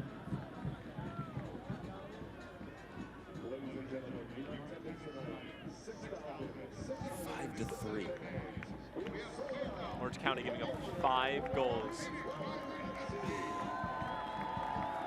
I mean, they've lost a lot of pieces. Forget the offensive side of things. Who's lost a lot of pieces, Tulsa or Orange County? Orange County. Tulsa's lost a decent amount, too. You have to have pieces to lose for Tulsa. Joaquin Rivas and Paris G. Two players. Two players who were the reason why you were somewhat competitive last year. Somewhat competitive does not justify the bottom of the barrel in the Western Conference. With I'm all due respect. trying to be nice. And they're talented, too. They're showing with their new squads already. To give you an idea, folks, in case you don't know, the Roughnecks have currently rostered 26 players. They brought back one player. 25 new faces, but gives you an idea of what Michael Encian is looking to do there. Collision between Cochran and Sandoval. Orange County, back-to-back weeks. Down 2-0 at Reno, come back, and then get smoked 5 to 2. Great layoff from Jason Johnson. Dia trying to get there. Now it's going to be called against Dia, who runs into Manny Padilla.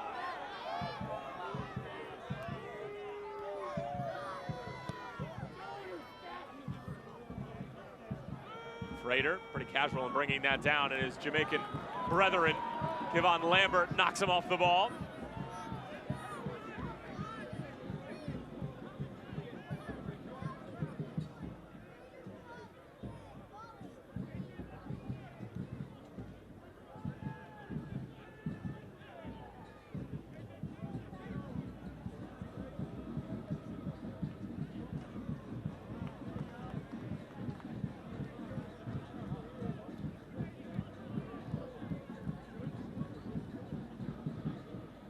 Two in favor of New Mexico United. Santi Moar with the most recent development on the score sheet.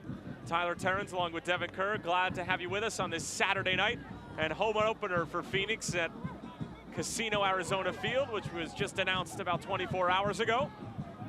And New Mexico United in their first ever road match in franchise history, putting on a show and trying to hang on against the defending Western Conference champs. Devin, anything need to change tactically for Phoenix moving forward to try to get an equalizer? Well, you've seen the lack of production out of the middle. A lot of it has come, like I said, I wanted to see from Javier Perez, but Lambert and now Solomon Asante before Aguinaga took off. Treading water a bit. They're just kind of holding their heads above, trying to find a way. It's been half chances in the long balls for the most part to Flemings and Jason Johnson. Goes out wide for Flemings. Room to work with. Flemings in for JJ! Jason Johnson does it again! Draws us level at 3-3. And he starts off 2019 with 2 goals off the bench.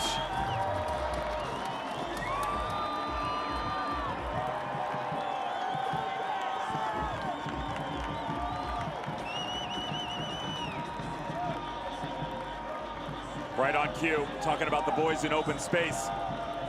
This time, how about the patience by Junior Flemings?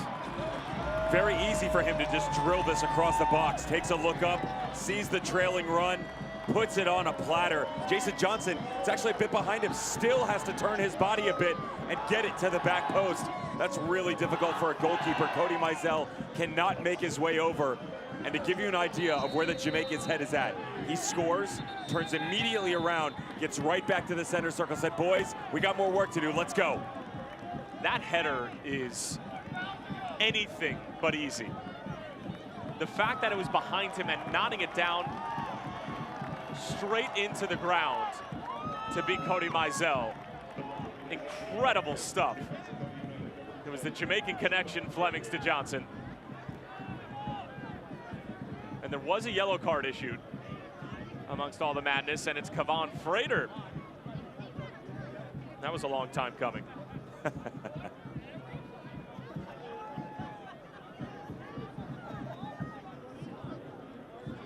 Storylines galore tonight. We'll get another look. Kevon Frater foul and yellow card. That's a couple of fouls. Oh, no love lost between those two, huh? How many times did they battle it out on the training ground last year? Well, he's got his goal, he's got his yellow card. As Frater leads with an elbow, and he just got a card. Adam John immediately going to the defense of Javier Perez, and Frater just got cautioned. Does Alejandro Mariscal draw a card of a different color this time?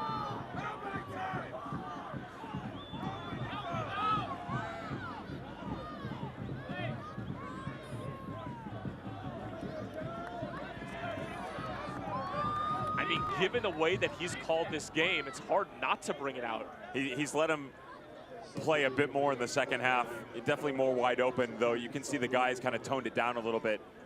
Not as much uselessness after the fact when the ball had stopped play. Frater found guilty just moments ago. And the second time around is a challenge where the two of them go up in the air. So John steps out, and as he comes, that's difficult. He pushes his arm out. It's not a malicious elbow, but he does reach out for him. He definitely reaches out there. And the way that he has called the game, You would expect a second yellow. Now that would drastically change what's going on here. And how about this? Troy Lesane. You have to. He's got him warming up on the sideline to bring him off. The problem is, you take a look at the bench. They don't really have an all-out forward right now. And Frater just pointed to the side, said, I got this, I'm okay, stay there. So at least for the time being, he's staying on the pitch. If I'm Troy Lesane, I don't listen to a word he's saying, because the last thing you want is to potentially give up this point that you have so deservedly put yourself in a position to get.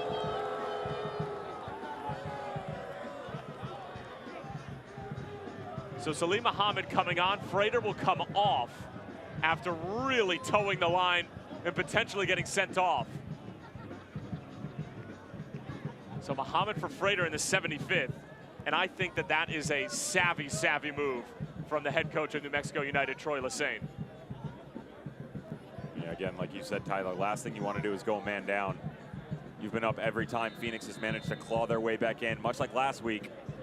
Identical to last week.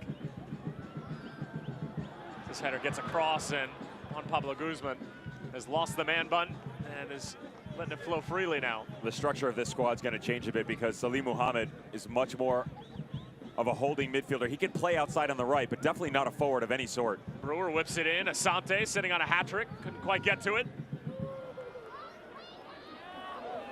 See you later. Shaft Brewer, I'll get it. Man, that kid's got wheels. You forget how quick he is. I haven't forgotten. Did you? No, he's going to find out that I did, but yeah. I'm sure he'll reach out to me and let me know. The pass is a bit behind Shaft Brewer Jr., who is just flat out electric when he opens it up. Get your tickets now for Rising's next home match on Saturday, March 30th. Visit phxrisingfc.com for ticket info. Moar trying to link up with Sandoval. Santimar getting it back. He wants a penalty. Alejandro Mariscal has already given 2 to Phoenix, is not going to give this one to New Mexico United. And Shaft Brewer Jr. winning the foul.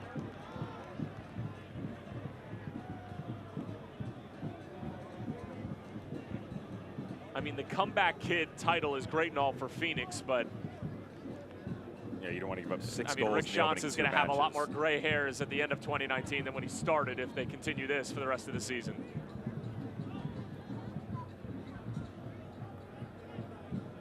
The good news for Phoenix is that they're not trying to tie this game up at the death, excuse me. Pass the water, Tyler, thanks.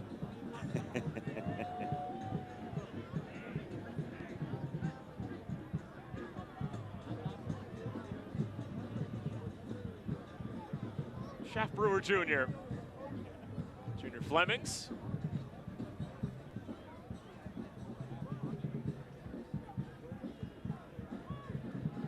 Javier Perez skipping away from Sandoval. Looking for Asante. John cushions it beautifully for Captain Solo. Takes a deflection and Mizell can collect. And again, Devin, as you mentioned, when he gets in the final third, even his deliveries aren't that clean. Yeah, it's off a bit. And that wasn't a delivery, by the way. He was having a strike.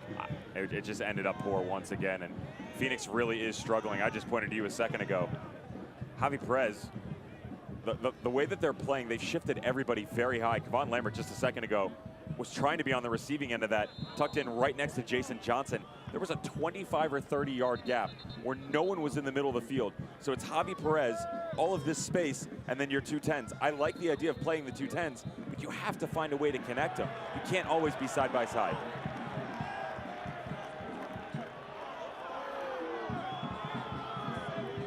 Alejandro Mariscal telling Santi Moar that he doesn't want to hear any more of it.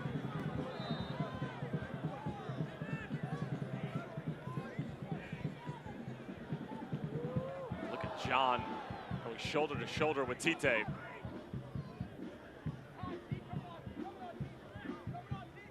Stayed in play the entire way. Dia. Oh, wow.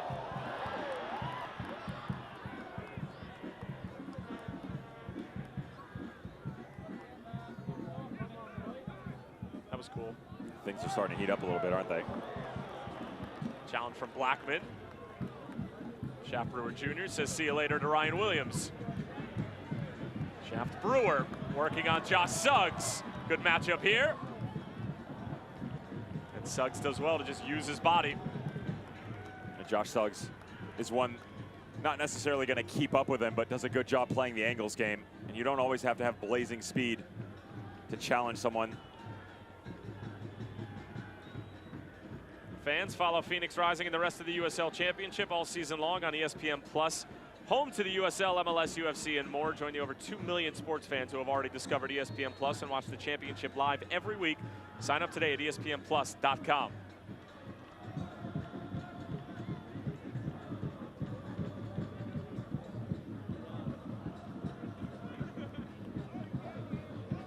And our extraordinary producer, Roberto Fernandez, letting us know that the foul count is New Mexico United 24, Phoenix 9. Bit surprised by that one. So am I. Thought the Phoenix one would have been higher.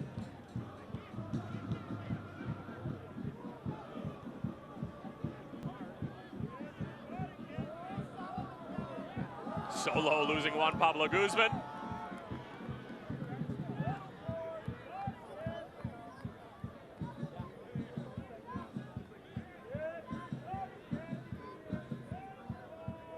Lambert filling the void.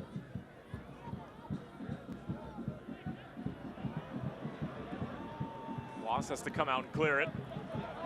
Might work out on the other end. Junior Fleming's trying to post up Justin Schmidt. Here comes Jason Johnson. He's ripped down at the top of the box. And a yellow card for Schmidt. And a great set piece opportunity now for Phoenix.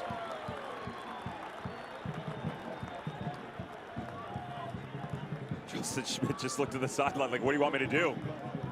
The dynamic duo, Jason Johnson, Junior Flemings, and he chased them both down, used his body, got in front, but then immediately lost the second challenge to JJ as he came around the outside of him. And as he goes, he just tugs him down. He was beat 100%. JJ gets around the corner. Lord only knows once that ball comes across the middle what happens. Could have saved a goal. You never want to give up a foul like that, but that might be the one time where he gets away with it. And with the angle that it's on, it's not as dangerous if it was 7, 8, 10 yards further in the field. Yeah. Yeah.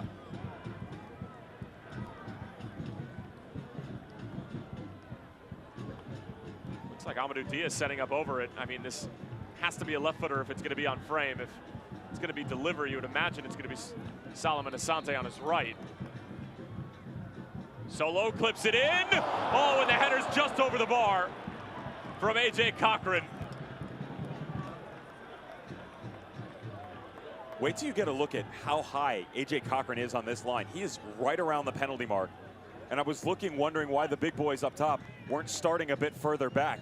When this ball gets played in with a bit of hesitation, he just continues right down the 6. Starts at the penalty mark, stays flat, just comes directly to his left. It ends up over the bar, but it's a good job for him to even get something off. That's a very tough angle to have a go at it. Lambert up for the header. Perez bringing it down. There's a calming presence in the middle of the field. Gives that one away. David Estrada pushes it out wide for Manny Padilla. Comes over from RGV.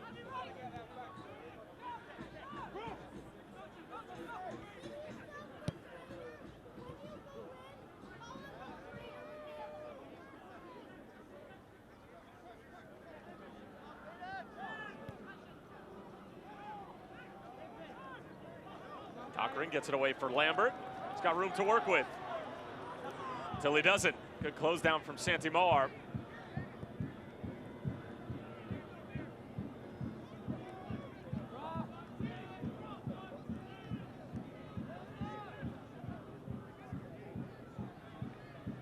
Moar working on Shaft Brewer Jr. Nice little cutback. Still Moar sitting on a hat trick. Moar. Dizzying moves. Santi Moar spilled by Waz. Sandoval now along the touchline. Moar again making defenders miss. Sandoval loses it and Shaft Brewer Jr. finally clears it away.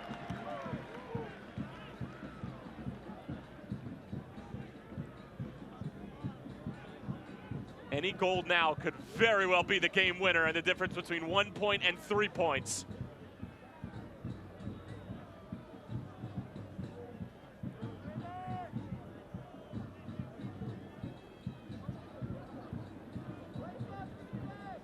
Moar still man of the match? Has to be, right? Yeah, for sure. And there's a good tackle by Tristan Blackman as well. Williams finding Sandoval.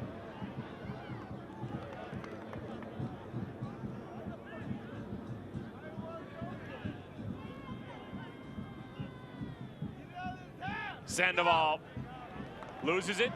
Good defensive presence from Phoenix. Javier Perez. And Phoenix will play quickly. Here's Junior Flemings. Suggs got a touch to it. Header for Manny Padilla.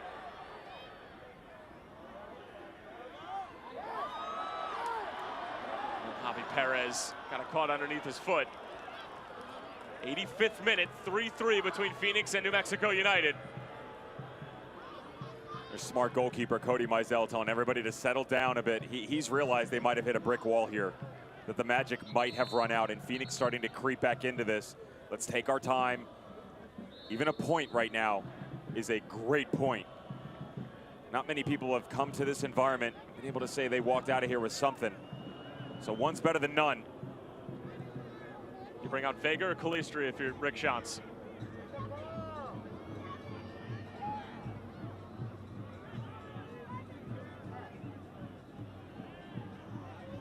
Suggs gonna hit it with his right.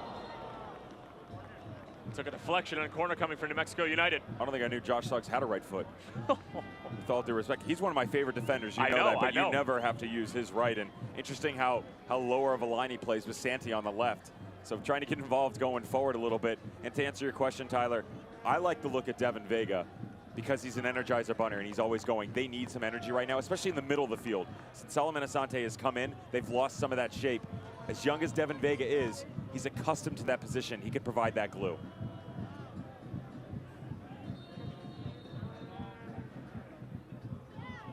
So would you bring off Junior Flemings or would you bring off Solo? Bring off Adam John. I bring off Adam John. I throw JJ up top, throw Solo back out on the right, and let Devin Vega run around the middle. Fair enough. Suggs keeps it low. Sandoval got a touch to it and eventually cleared away by Phoenix. No call from the referee.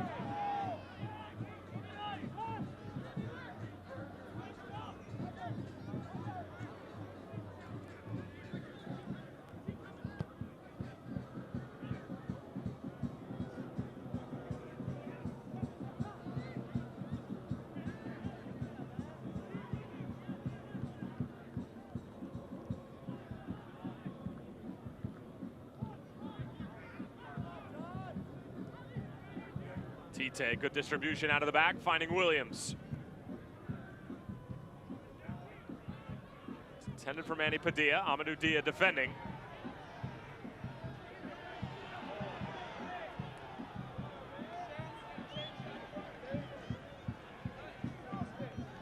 And Manny Padilla, after a little bit of theatrics, decides that he's all right.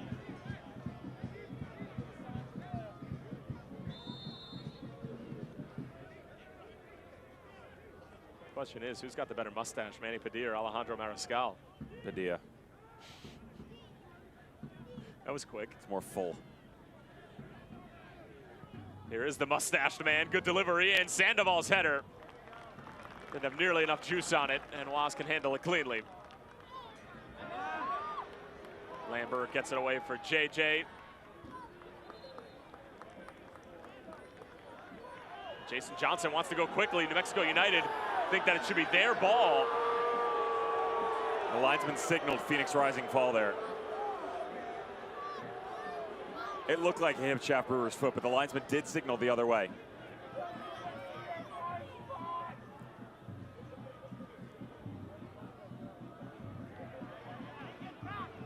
Here's Suggs. Good opportunity here for New Mexico and David Estrada. As far as his standards are concerned, probably a wasted chance. A tragic death shakes up the Harper family, and Charlie has an unusual way of mourning that's immediately following the match on 2.5 Men.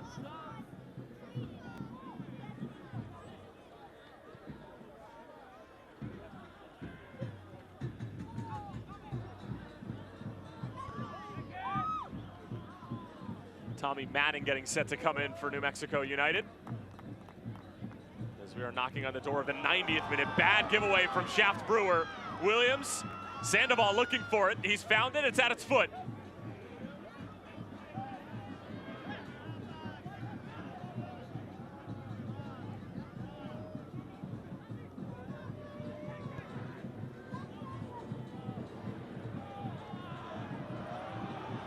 Unfortunate bounce there for Phoenix, fortuitous for New Mexico United, and a great challenge from Tristan Blackman.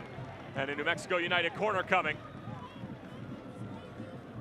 And we're hearing that Tommy Madden is going to replace Santi Moar, and Joey Calistri is going to come on for Phoenix as the third and final sub and replace Javier Perez.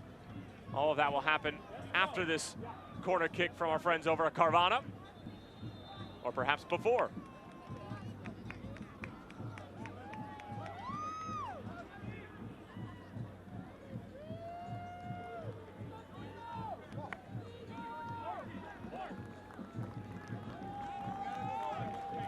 The sub will happen now. Joey Calistri, Illinois native, coming on and replacing Javier Perez, who finishes up his Phoenix Rising FC debut in the 90th minute. And Calistri came over from St. Louis FC in the offseason onto the scene here for the final moments. Josh Suggs all alone.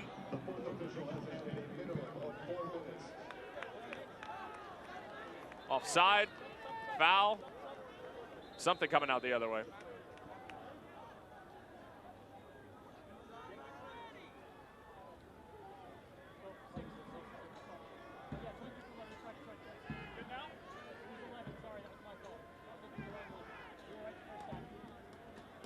Mentioned Tommy Madden before coming on, and he'll replace Santi Moar, who finishes his night with two outstanding goals. The first, a curling effort to get things started in the first half. The second came in the second half and was a goal that he carried the ball for about 50 yards, Dev, and he has really found a nice home with New Mexico United. Frustrated that he probably didn't get the opportunity to move up through Bethlehem Steel and then to the Philadelphia Union. They part ways. He has come to the Western Conference with a chip on his shoulder. And this game shows you what he is capable of to a T. He did everything right. I didn't really like how he got involved in the verbal spat towards the end of the match, but kid can flat out play. Product of Pfeiffer University, Tommy Madden coming on. Burtonsville, Maryland native. Attended UNC Charlotte and was the 38th overall pick in the MLS Super Draft by Orlando City.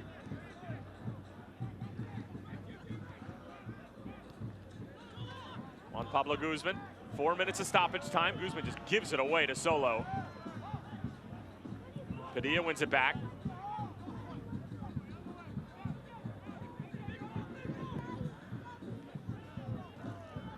Are there any more goals left in this already 6-goal affair? Statistics would say no. Here's Josh Suggs after the nice return pass. Couldn't quite wrap his foot around the cross. A bit funny how Santi Moar steps off, and that's the first run you've seen all day long from Josh Suggs down into the corner. It's good for Suggs, is it not? Yeah. It just reins him back a little bit. Yeah, it keeps him at bay, because at Colorado Springs, he had to bear that load. They didn't have the ability for anybody on the left-hand side to give him that counterbalance. Santi Moar provides some great structure for Josh Suggs. Fleming's the other way. He was trying to knock it over Manny Padilla, and a corner coming for Phoenix here in the 93rd minute. Is there late great drama in store for Phoenix in their home opener of 2019? Stop it.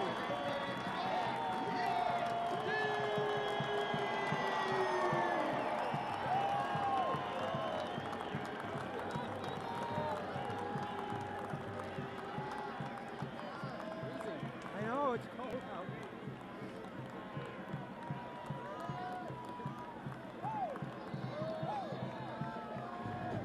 Ensuing corner, Solo. Cochran up for it, loose. Who did it come off of last? New Mexico United, says Alejandro Mariscal.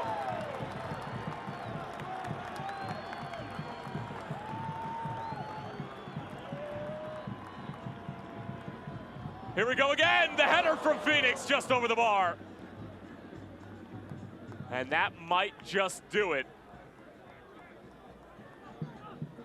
20 seconds remaining, perhaps a little bit more, depending on how Alejandro Mariscal has been feeling.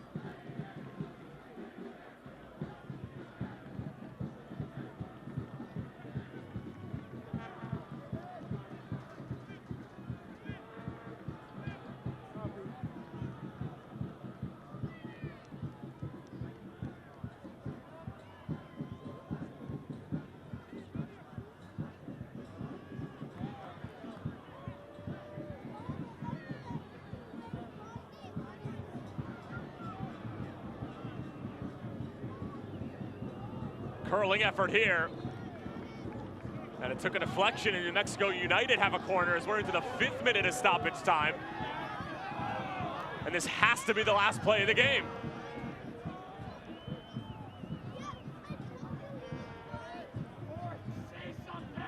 New Mexico with a chance to grab all 3 points and perhaps their first win in franchise history from this corner.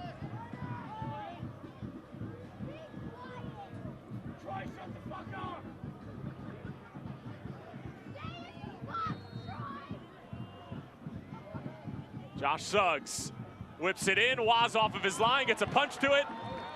Full time.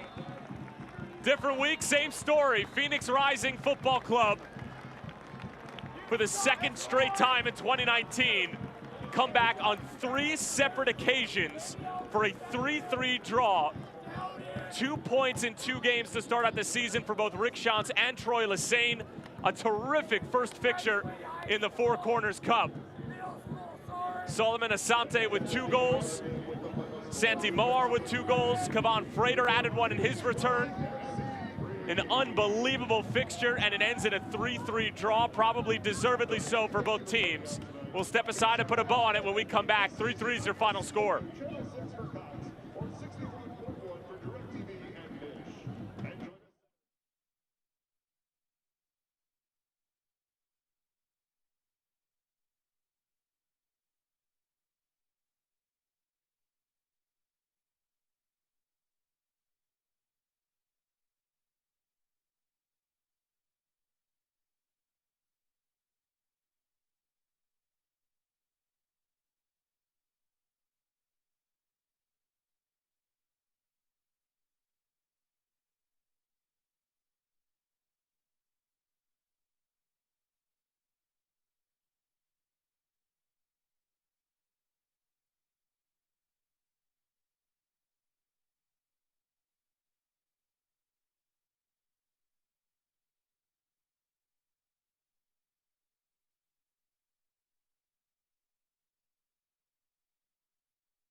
Full time here at Casino Arizona Field.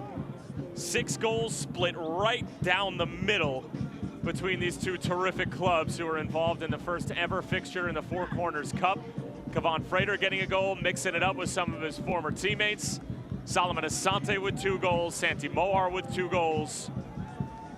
Unbelievable night of football here in the Valley of the Sun, and Devin Kerr will take a look at the full-time highlights. And I mean, this was just a wild one from the get-go, and it started with a Santi Moar goal that was just absolutely sensational, and it's no surprise to us, and we've seen Santi do this time and time again.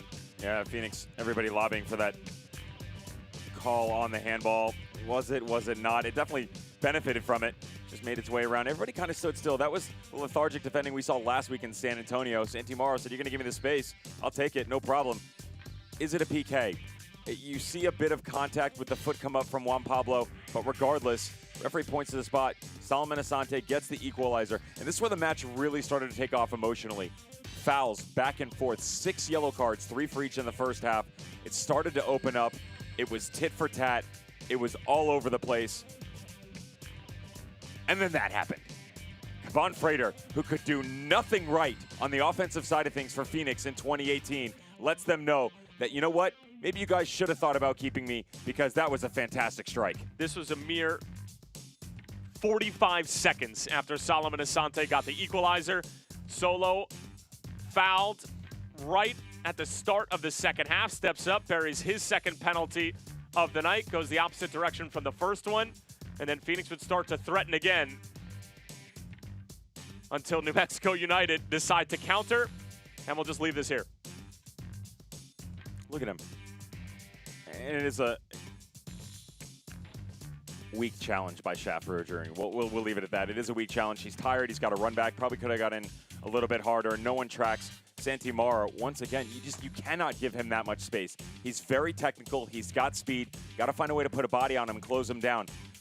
But once again, that man, Jason Johnson, credit. He says, you know, I'm not going to celebrate. I want to go try and get the game winner. Phoenix found a way to get a game-tying goal and get a point. Rick Schatz will not be happy. Troy Lesane should be happy. He probably thinks they should have won the game, but he's still got to be happy with 1 point on the road. Phoenix dominant in possession, 58-42. Plenty of shots and shots on target for both teams as it finishes 3-3. 2 points on the season for Phoenix and New Mexico United. As we'll take a look at our man of the match, which is presented by Mobile Mini. And Devin, our man of the match, Mr. Solomon Asante, who scored 2 goals, both of them from the penalty spot, but who cares? 2 goals. Yeah, an impact on the game, and that's good. It's nice to see him hit the back of the net. We talked about how long it had been since he'd done that.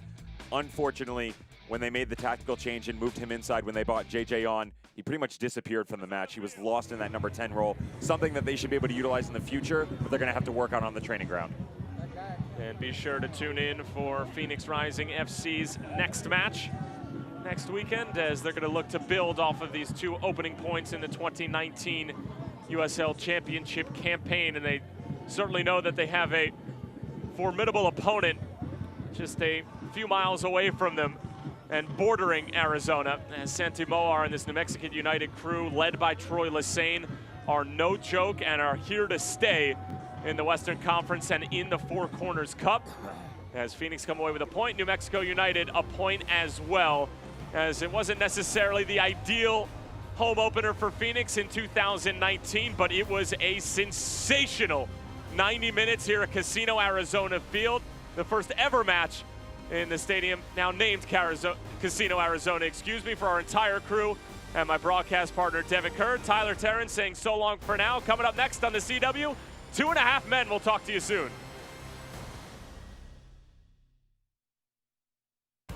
This copyrighted telecast of the United Soccer League Championship cannot be retransmitted, rebroadcast, or reproduced without the expressed written consent of the United Soccer League Championship.